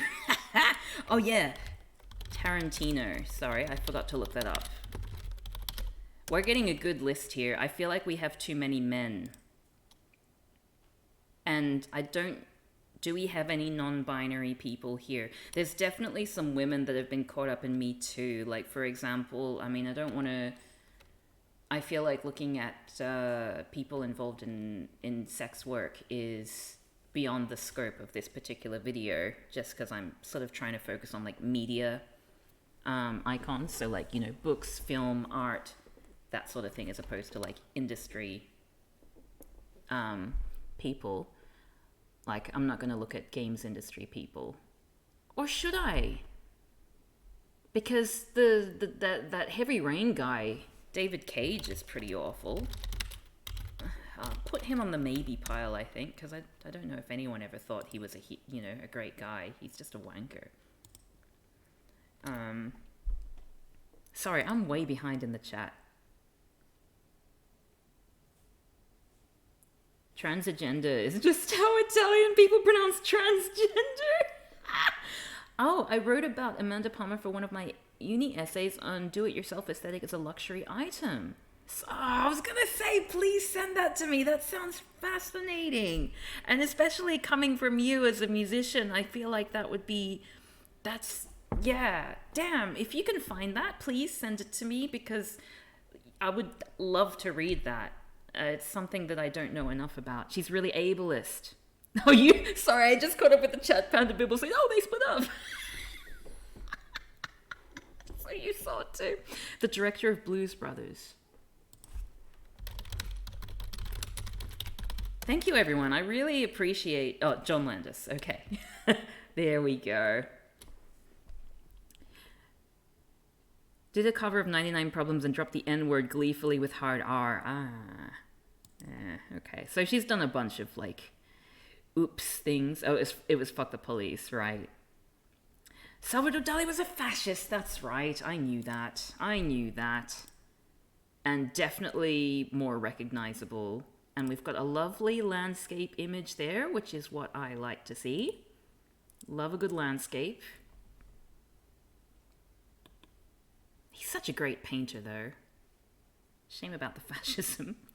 Linehan doesn't require nuance as a person. This is how far behind in the chat I am. Okay, good, I'm not too far back.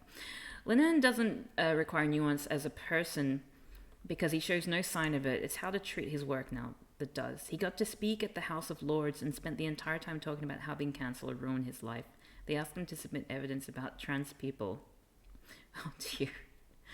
Yeah, I mean, like, he definitely... There are some other issues going on there, I think, besides his hatred of trans people.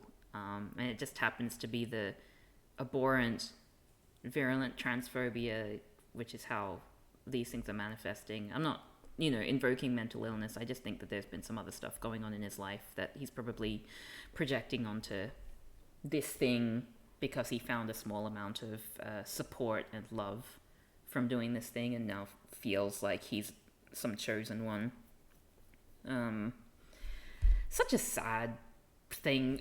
Again, like, I can't have that much sympathy because of the effect that he's had on countless trans people, especially people who looked up to him. But it's just like, why would you sell yourself to something that's just so hateful, Like, David K. Harge is good for this. There's the Milo black and white goddess sky. Black and white? Milo black and white goddess? I don't know what you're talking about. More from Australian Christian lobby. Oh, okay, here we go. Black and white. I assume this is what you're referring to. Lionhead Studios. And who's this man? Who the hell are you? Oh, Peter Molyneux! Right! I used to follow, like, a Peter Molyneux Twitter account, which was not, like, I don't actually know who he is or anything about him, but apparently he had a reputation for, like, wild ideas, like, what if? And so there was a Twitter account that was just like, what if? And just had these outlandish ideas. Oh, he made Dungeon Keeper. I bought that game. He made Theme Park. Little shit. So what did he do? What did Peter Molyneux do?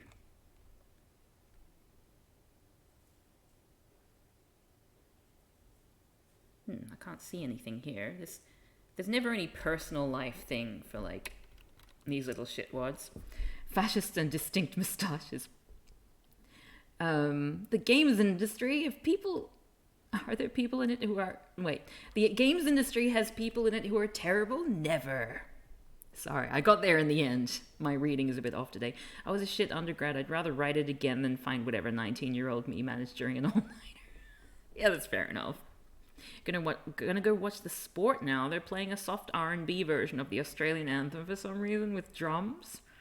Ugh. Well, I mean, I don't know how that's preferable to looking at, myriad cancelled people, but, to each their own. Thanks for tuning in, Louis.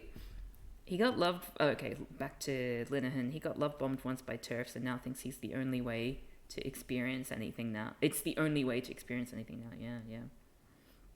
He invented the dog as well. I think Peter Molyneux is doing NFTs now. Oof.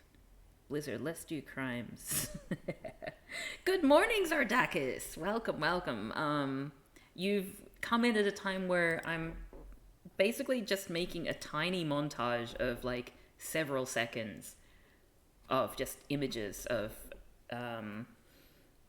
people largely in media who have been revealed or accused of doing atrocious things. So I will give you a content warning. There's probably going to be some people here who have a visceral effect on you. I mean, not probably. There may be. Sorry. Shouldn't just assume. The Woody Allen allegations. Not so fast. The one that I had up before would have been perfect, but I think it's a little bit small, so I might go with size large. And then we'll try to find and easily like that image is very recognized. Okay, good. There we go. That's a nice landscape one. Excellent. There's more Molyneux than there should be. Peter Molyneux is known for wildly hyping up games while they're in development and then falling short of his expectations. Right, that's would have been why they made the Twitter account. I always get it mixed up with Stephen Molyneux, who was much worse. Yes, same. I remember being so hyped for Fable before it came out. It sounded incredible. It was still fun, but nowhere near what the hype made it sound like. That's my understanding as well. Okay, we got... Oh, geez, this is going to be a giant Woody Allen. I apologize to everyone. And now we have Orson Scott Card. I need to have like two... If only there was some way for me to categorize... Okay, the ones that I need to research more, because I personally aren't familiar with them, I'm going to put over here. The ones that I've already got images for, I'm going to move to the right. What happened to David Cage? Whatever happened to David Cage? Sounds like whatever happened to Baby Jane, the movie. I thought it was funny. Okay, so let's find a picture of... He just looks like a white man. There's nothing distinguishing about him. He just looks like a white man. He looks like he could be an Australian politician. Oh, poor Elliot Page. He cried in court at some point last year. Or it was a year before. Bit of trivia for you there. Cried in court, taking notes. That looks like it. People would see, okay, that's obviously a game dev. He's doing the game dev alpha male stance. That'll do me. Okay. There's Peter Molyneux. I don't know what's the issue. What is the deal with Peter Molyneux? Oh, actually, I could possibly, at the end of it, put the ants Allen instead of Woody Allen. So I'll put that over there as a potential sort of thing to fall back on. We got the Glenner. Quentin Tarantino. He's a man with a recognizable face, if there ever was one. Oh god, look at that smug little... Ugh.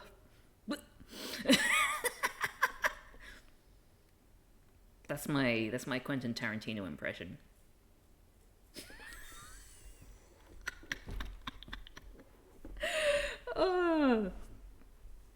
I think it's pretty accurate.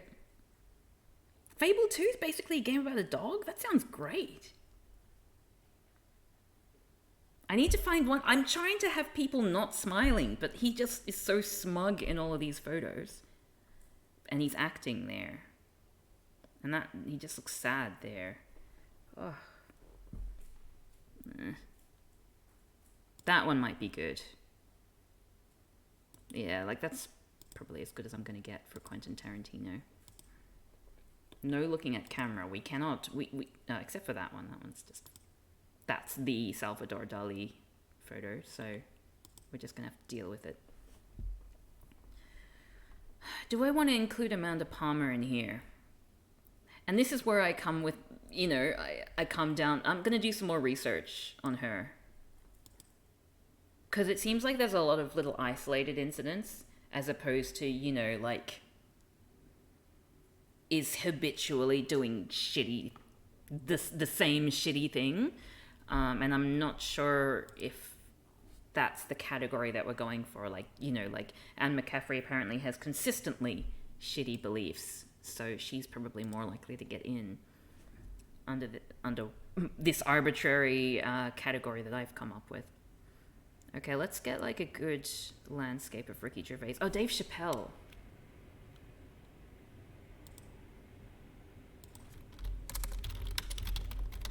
Definitely let me down. Although, you know, I've always found his comedy quite sexist and uncomfortable to watch. Like, I couldn't rewatch the Chappelle Show, even though I really like the stuff he does about race.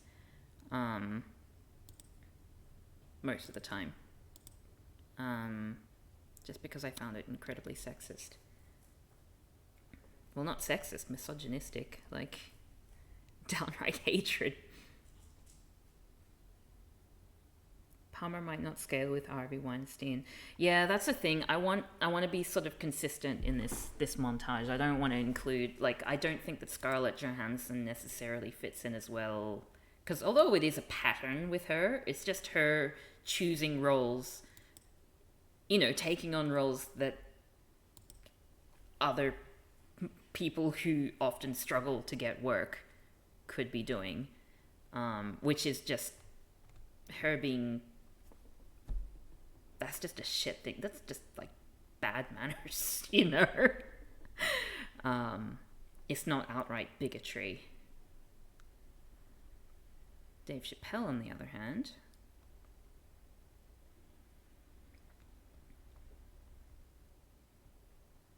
getting out of the theater. That's the best I can expect from Tarantino.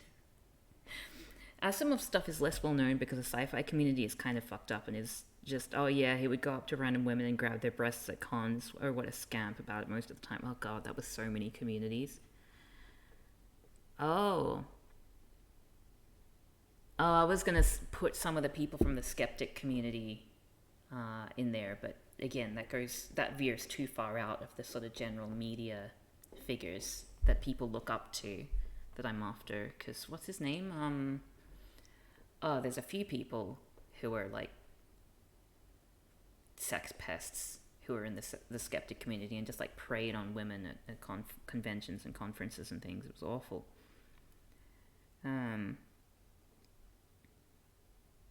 There's a difference between taking up space and bigotry and abuse. Yes, that's exactly it. And I sort of, just for the scope of this particular video, I want to be focusing on sort of the more serious side of things. Not to say that, you know, and again, not to say that what Scarlett Johansson's doing is acceptable or shouldn't be criticized, but that it's just a different category of shit.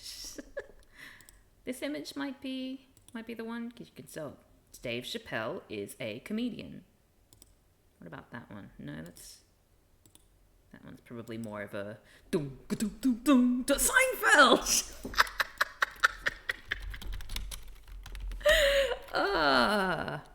Jerry Seinfeld. Here we go.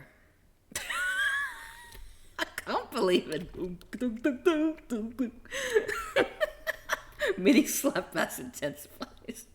God, I love that video of like a behind the scenes of the person who did like the music for the end of show comedy bits in Seinfeld, and he's just talking about how every single episode he like riffed, like basically it's what you did, The Menace, for me with that video, which is one that I want to finish off after I've made this next video, where, you know, like you sort of make the music compatible, like sort of like not taking up too much space so that it's like a consistent flowing piece. I love that, which is why I love working with The Menace so much, because The Menace is so good at that kind of thing. But yeah, there's a video on YouTube you can look at of the person who does the music for the Seinfeld bits, and it's just so cool watching him work. Liking Jazz Stopped. You literally sent me that video as a reference for that thing we worked on. Oh, well, there we go. This is the first time I've heard about Asimov. Oh, seems like a few people. I think it was the first time for me as well. Okay, so let's... Jerry Seinfeld. Like, I hate these... These images are just like... What? How does this image even... Like, I hate shame photos, you know, in the media. It's often just someone swallowing or taking a breath or something like that, but it just happens to make them look like they're sad. They're the worst. Those are cheap images. But still, like, to combine that with Jerry Seinfeld says he is not on the autism spectrum. Why is that either way a reason to be sad or ashamed, you know? Like, autism, no autism. What is the deal with autism? Apologies.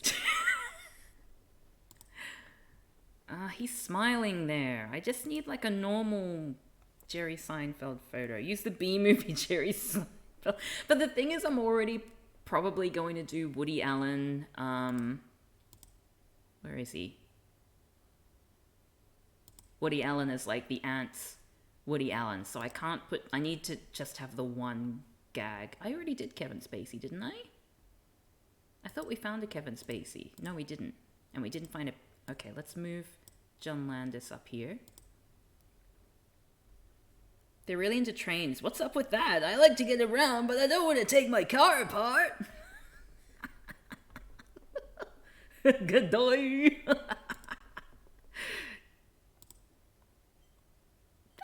that can work. Yeah. Let's go with that one. Not smiling. You can tell who he is. Yeah. Okay, and we got our Dave Chappelle. Mario. Oh, Marion Zimmer Bradley. Okay, I don't know enough about that person, so I'll move them down here. Still haven't found a Ricky Gervais, have I? Found a Jeffrey Tambor. It's all men, the ones that I finalized, which is the thing. Do we have any... I mean, there's J.K. Rowling. Outside of J.K. Rowling, who are the other women in media who have... Like, there was like a film... Was it a film director or a musician who was involved, who was accused in Me Too? Rose West? Oh, there's also Rose McGowan. Rose West is the serial killer. I don't think she was ever held in high esteem by the media. She was... Sorry, I'm not... Serial killers are bad. Sorry, I'm not laughing at the fact that she's a serial killer. I mean, I am, but not for that reason. It's not the fact that it's the context. But it did make me think of Rose McGowan. Isn't she quite... She was involved in... She was sort of really outspoken about Me Too and then started defending Biden or someone, right? So I feel like...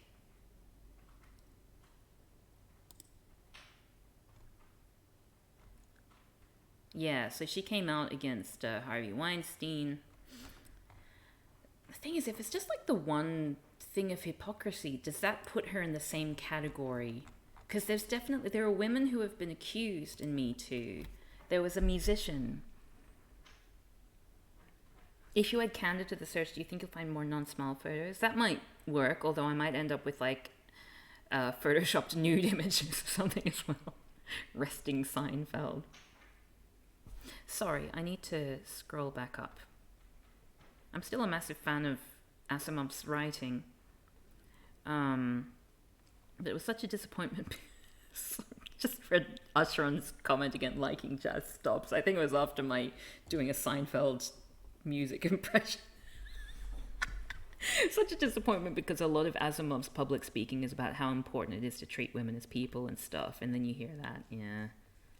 I mean, isn't that just like the male feminist way, though? I mean, not male feminists, but self-described male feminists. There's something about self-describing or self-ascribing which generally indicates a shit person, like people who call themselves allies. You don't call yourself an ally. You either are or you aren't, and that's something that's, you know, it's a label that other people give to you. It's like referring to yourself as like Kabu-san, like putting san at the end of your own name. You don't do that. Yeah, Kramer is worse in terms of racism.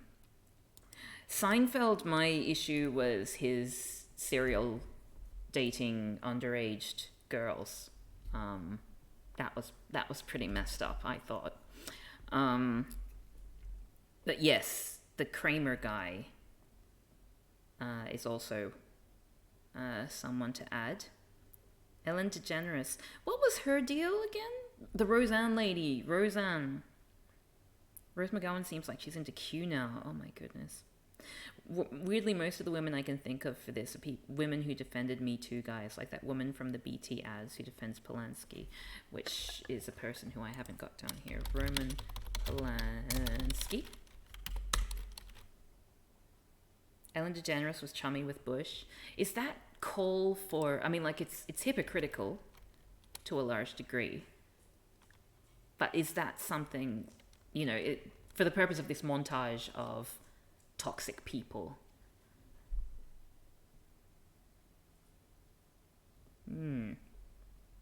Ellen also had mistreatment of people on set at her show. Right, she was accused of bullying. Okay, yeah, I think that's probably grounds. Thank you. Yeah, the Roseanne lady. Roseanne Barr. Yes. Hitler photo shoot. Oh, gee. Jermaine Greer. That is the feminist writer who came out in defense of liking pictures of young boys naked. She wrote a book about it called Boy. And actually, when I was a teenager, I withdrew that book from the library. It was just in a public library. I didn't know what it was about. I knew it was a feminist book. And I thought, I mean, an opinion that I've always had is that, like, you know, sexualizing children is wrong. But the idea that men have sexuality, you know, that's like not just being macho, there is like a sensuality to men. And I thought that book was going to look at it. But it was, I don't remember ever reading it.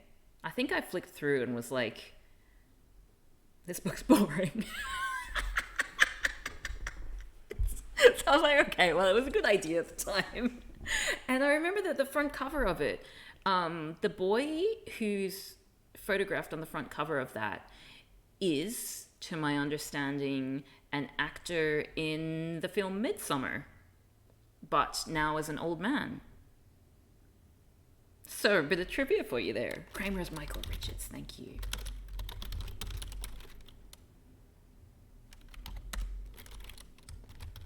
Jermaine Greer. Yes. That book sounds like a terrible time. Yeah. Jermaine Greer is, I think her biggest issue is the fact that she's a TERF, and then the having written a book about the sexuality of the teenage boy sort of compounded with that because of her whole thing about, you know, the usual sort of dribble about trans people being predatory. So, like, the fact that she had published a book about the sexuality of the teenage boy, I don't think that in itself, I mean, but then again, I haven't read the book, so I don't know if she was actually lusting after teenage boys. I think what she was doing, I mean, like, I assumed as a teenager myself that what she was doing was making a case for the fact that men have sexuality as well. I'm probably giving it a very generous sort of description.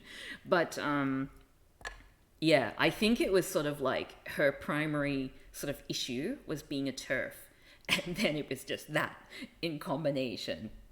Because I feel like you could, you know, you can understand the theoretical point to a certain degree. Not really, actually. No, sorry, I take that back. I don't think... I mean, the fact that it got published must mean that there would have been that kind of thing.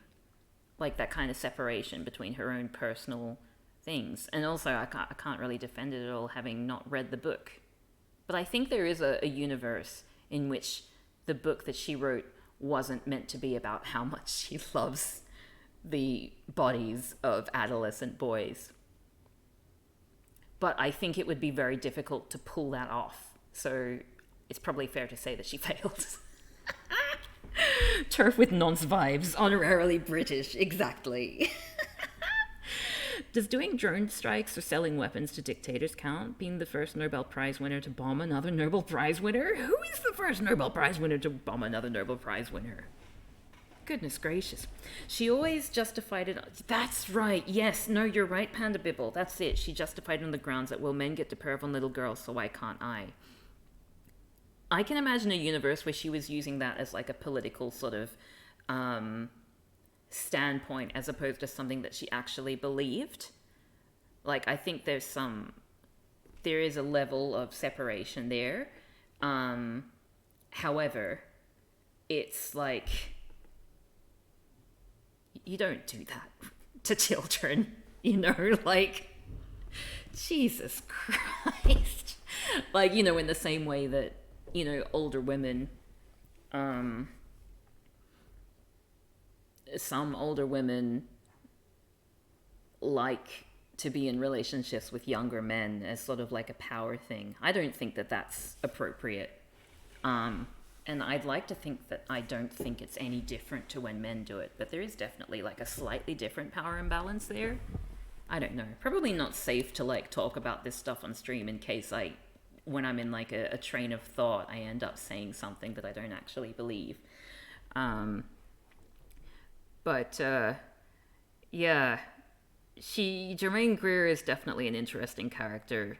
I think she's one of those people who would make controversial statements specifically to be controversial without necessarily actually believing them. But at the same time, we can't.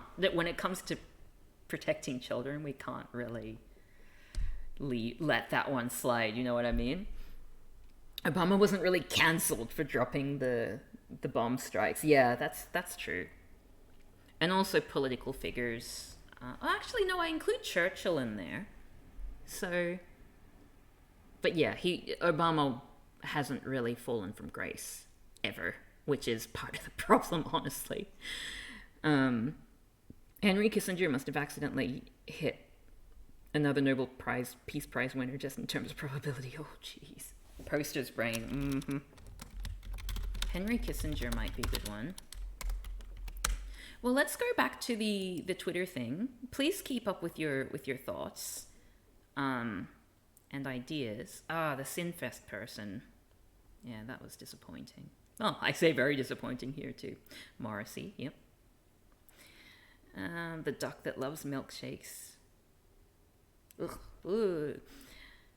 John Tron, someone says we've got Kevin Spacey. Oh, yeah, that's true. Nobuhiro Watsuki is a good one.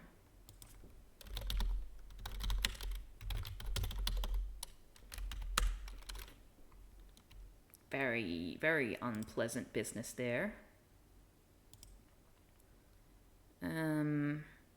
Joss Whedon, of course. And I still haven't got C.K. Lewis. C.K. Louis? C.K. Oh, Louis C.K., right. I always think that he looks the same as Joss Whedon. I guess because he has ginger hair and a beard. That's pretty much the only similarity.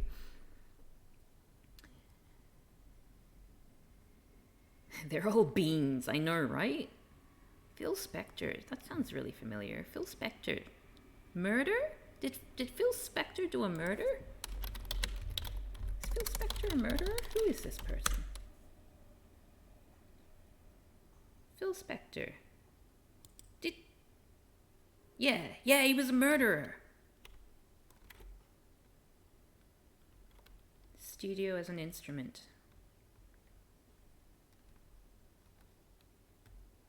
Oh, I mean, there's also that other British icon, the comedian with like the sort of like long blonde hair who preyed on like countless children. I feel like he definitely deserves a mention, but I can't remember his name. Cancelled for murder. Have we gone too far? What was Joss Whedon's thing? He was involved in like sex pesting actors on his shows, pressuring people for sex, that kind of thing, harassment. I believe there may have been, and don't quote me on this, but I seem to remember there was some kind of like threats of blacklisting people, unless I'm thinking of Weinstein. I could be thinking of Jimmy Savile, that's it. Jimmy Savile. There's a documentary about him on Netflix that I saw, and it was just like, oh, geez.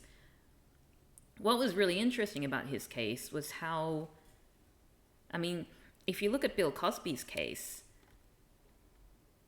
I mean, I talk about it in the video, but a lot of people still defend him and have leapt to his defense, whereas with like Jimmy Savile, I guess because he had already passed away, so maybe that's why people were a lot more open to the fact that perhaps he had done this. You know, it's not like any justice could be done about it anyway. But yeah, it's interesting. Under what conditions will we accept knowing that a national treasure has been involved in doing these kinds of horrendous things? Yeah.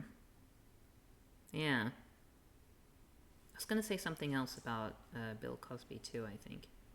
Oh yeah, there's an extra element with the Bill Cosby thing, which is unfortunate, in that a lot of, a number of accusers of Bill Cosby were white women, and as we all know, there is like historical precedent of white women either being coerced or willingly falsely accusing black men of, preying on them. So I think some of the defense of Bill Cosby is related to, that sort of historical precedent, not wanting to sort of like jump to conclusions, that sort of thing, which is just unfortunate. It just muddies the whole thing. Like the intersection of just abuse and racism is atrocious. Sorry, let me catch up on the chat.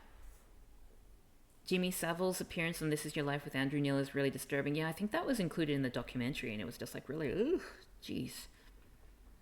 He was defended up until the end of his funeral. Ah, right. Had a moment where I was out walking with someone from a charity, in case I fell, and they mentioned Churchill as a mixed figure. And I blurted out, oh, the International Eugenics Society chair, that guy. And at the moment where I was actually scared he might just leave me there. Justin Lee Collins had long hair, but maybe not as famous. I'm glad that the person from the charity did not leave you. Justin Lee Collins. Did they do something? Harassment conviction. Is he big enough? I don't know who he is. Is he big enough that this harassment conviction would resonate with people? Because I just want to do a short montage of like the most, I'll keep him up and I'll make a short list sort of later on. I mean, Jimmy Savile is definitely going to be one. Phil Spector I can put in there. Not an international figure. Right. Well, I'll do some research anyway. Maybe I'll just, the more the merrier, this whole thing. Oh, there was something else. His career died so totally, even in the UK might not remember him. Rolf Harris! Yeah, I mean, like, he's Australian, right? Yeah, Rolf Harris is a great one. I mean, not a great one, but you know what I mean.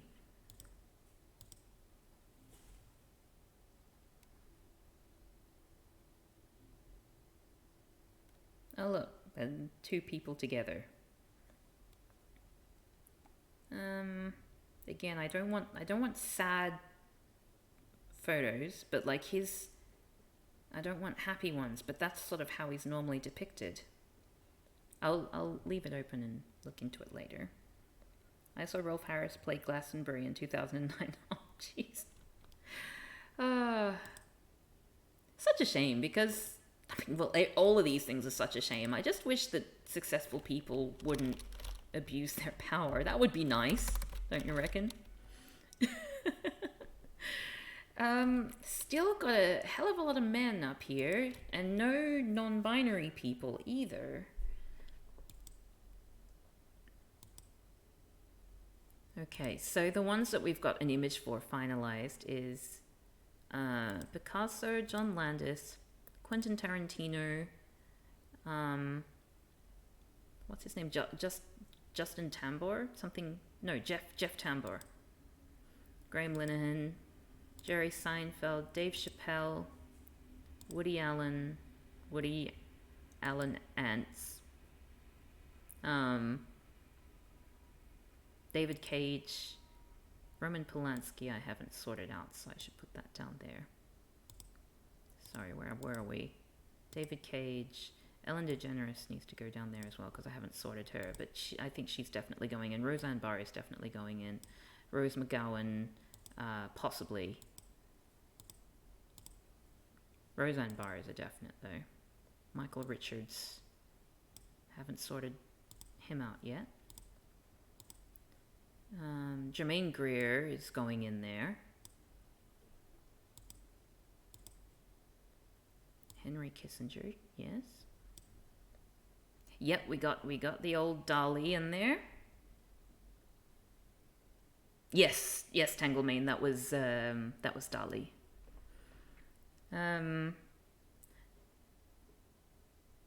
Why do all the evil Aussies get so much traction in the UK? I know the answer. This is an island for paedophile transphobes and the rest of us just live here. Oh, goodness. That is bleak. The Greer-Harris Murdoch axis of evil. Oh, whoops. Nobuhiro Atsuki. Good to get some Asian rep in the toxic, horrible people. I mean, we definitely have a lot of men. Can we think more other women?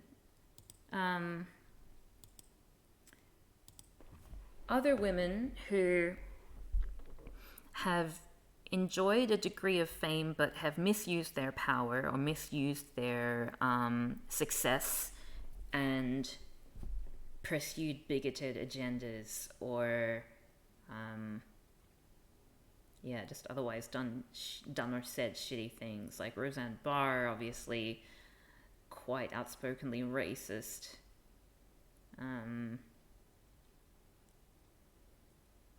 I don't want to think about, just the women who made a career out of being controversial, like Tila Tequila, I think is her name. She's done some Nazi stuff, but like her whole personality was meant to just get attention in the first place. So I don't think she ever had like a rise into grace and then subsequent fall from it. What's that woman who operated a cult in Hollywood? Oh, yeah, the actor who like groomed people. Yes, was it Amanda something? Katie Hopkins is out, yes. I don't think Gwen Stefani qualifies because Gwen Stefani engaged in a large degree of cultural appropriation for her own benefit. But again, I think it's that's like Scarlett Johansson level, which I'm not sure I would include in this. Blair White. But did Blair White ever... The thing is, I'm only familiar with Blair White as a self-hating trans person. I could be wrong, but that's... I was only sort of familiar with her from Gamergate. That woman from Full House got caught up in the college admissions scandal. Oh... For some reason, white men are overrepresented in a group of people abusing their social position. Alison Mack! Yes, that's the one. There were some people who went on Big Brother and were racist. Shilpa Shetty. Someone from S Club 7? And they were on RuPaul's Drag Race, I think. No, I'm thinking of Steps. Sorry, not S Club 7. Alison Mack. The Bewitched Lady? Alison Mack, yeah. Smallville person. She did some atrocious stuff.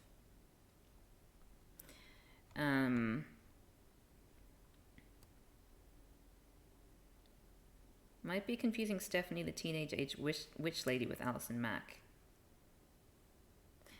I mean, this is definitely it. Alison Mack, Lord, women, blah, blah, blah, blah, blah. Mack claimed the human branding was her idea. 10 out of 10 person here. Yeah. Ugh. I watched a documentary about that, and it was unpleasant. Okay, let's see if we've got any non-cis men here.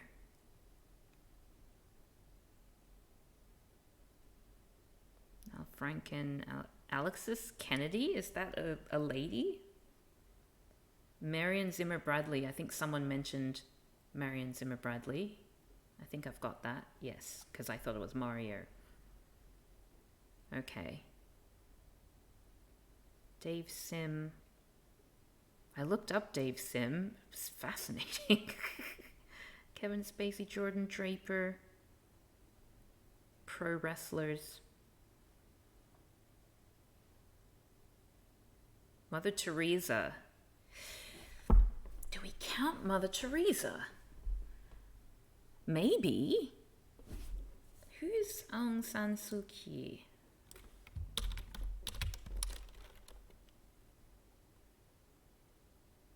Politician. I sort of want to...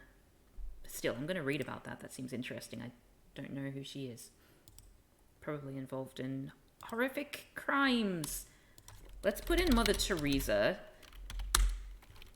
Because I think she would probably count just because she was. But then again, has she been cancelled?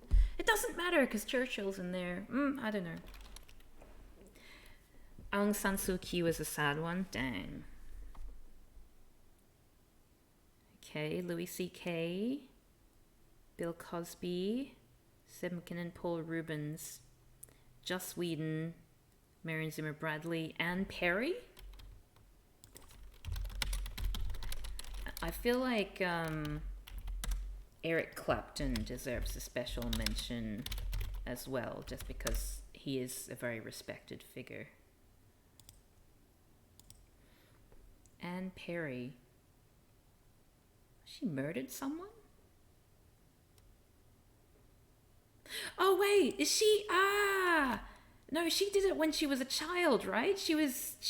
That's the two children who spoke like the same language or something.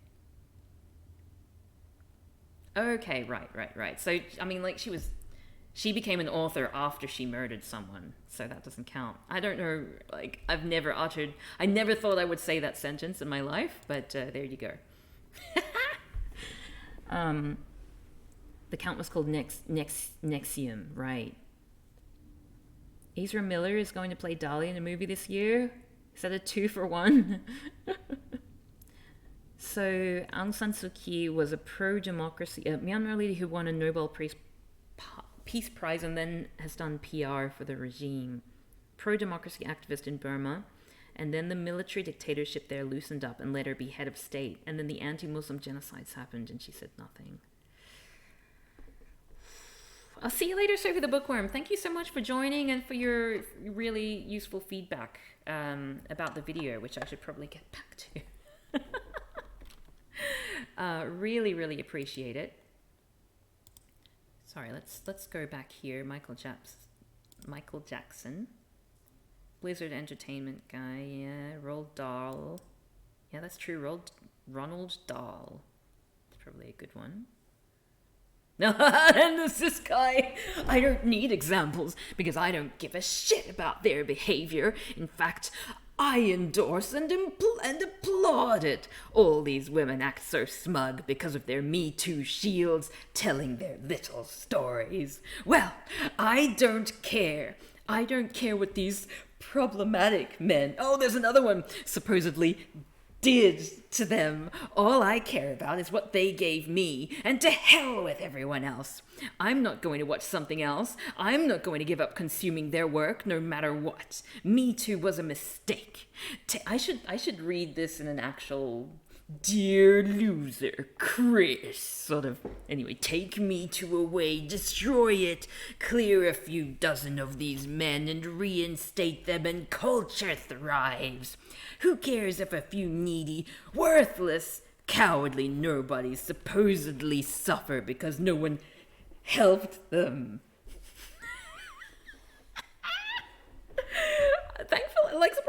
Thankfully, I like it when they bite, but surprisingly, there was only one of these people.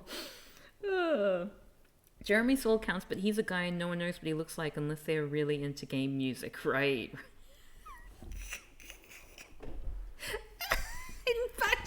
I endorse and applaud it. Let's see what else he's done, actually. Sorry, I shouldn't be stalking this person on stream. Here we go. Someone cleared of rape charge after 22 years. Oh, what a rude word. Didn't turn out as well. Okay, so this I guess he's on the side of Johnny Depp here. Oh, he's also a brony. Yep. Retweets Elon Musk. Likes animation as well, so, you know, there's a little bit of a humanity there to this person. Actually, I could probably get banned from Twitch for, like, I don't call it hate scrolling, I'm genuinely amused. But still, I don't want to, you know, no dogpiling, please. He's already suffered enough by his continued existence in this world of Me Too and women with words saying things that impact on them. Bernie detected. He does it to himself. We don't need help. Exactly. Vampire. What? There's a Vampire Weekend guy. I like one of their songs. It's that sad white boy music that I like so much. What? Whom? Which one? Ah, a lawsuit? My audience is better than that. I would say so, but yeah, you know, I don't want anyone seeing the VOD and being like, oh, there's someone for me to, like, look at. Robin Thicke.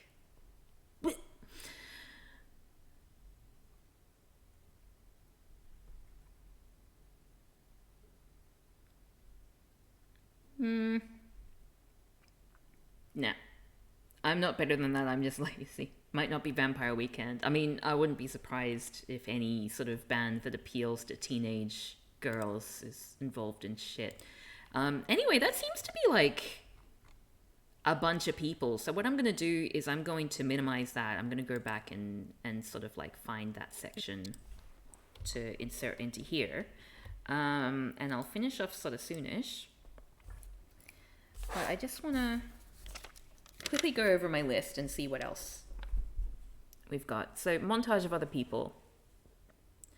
The possibility of putting "Please Let Me Get What I Want" into the background of the Morrissey thing.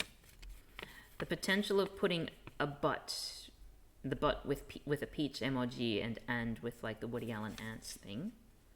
Blurring the children's faces is something I'm definitely going to do. And yeah, making the ands in each of the text things bigger and bolder, potentially making the text a bit bigger so that people on phones can read the text better. Well, let's finish off the stream today with just looking at Morrissey doing that thing again. Where are we? Where is it? I can't even remember what it looks like now.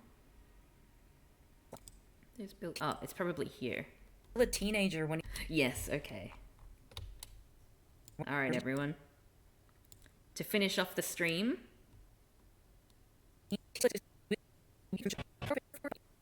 If biographer Johnny Rogan is to be believed, he was still a teenager when he said, I don't hate Pakistanis, but I dislike them immensely. but it's not particularly helpful to chastise your... That's so awkward! Maybe I'll make it a smidgen shorter. This is why it's good to come back after a little while away. He was still a teenager when he said, I don't hate Pakistanis, but I dislike them immensely. but it's not particularly helpful to... Excellent.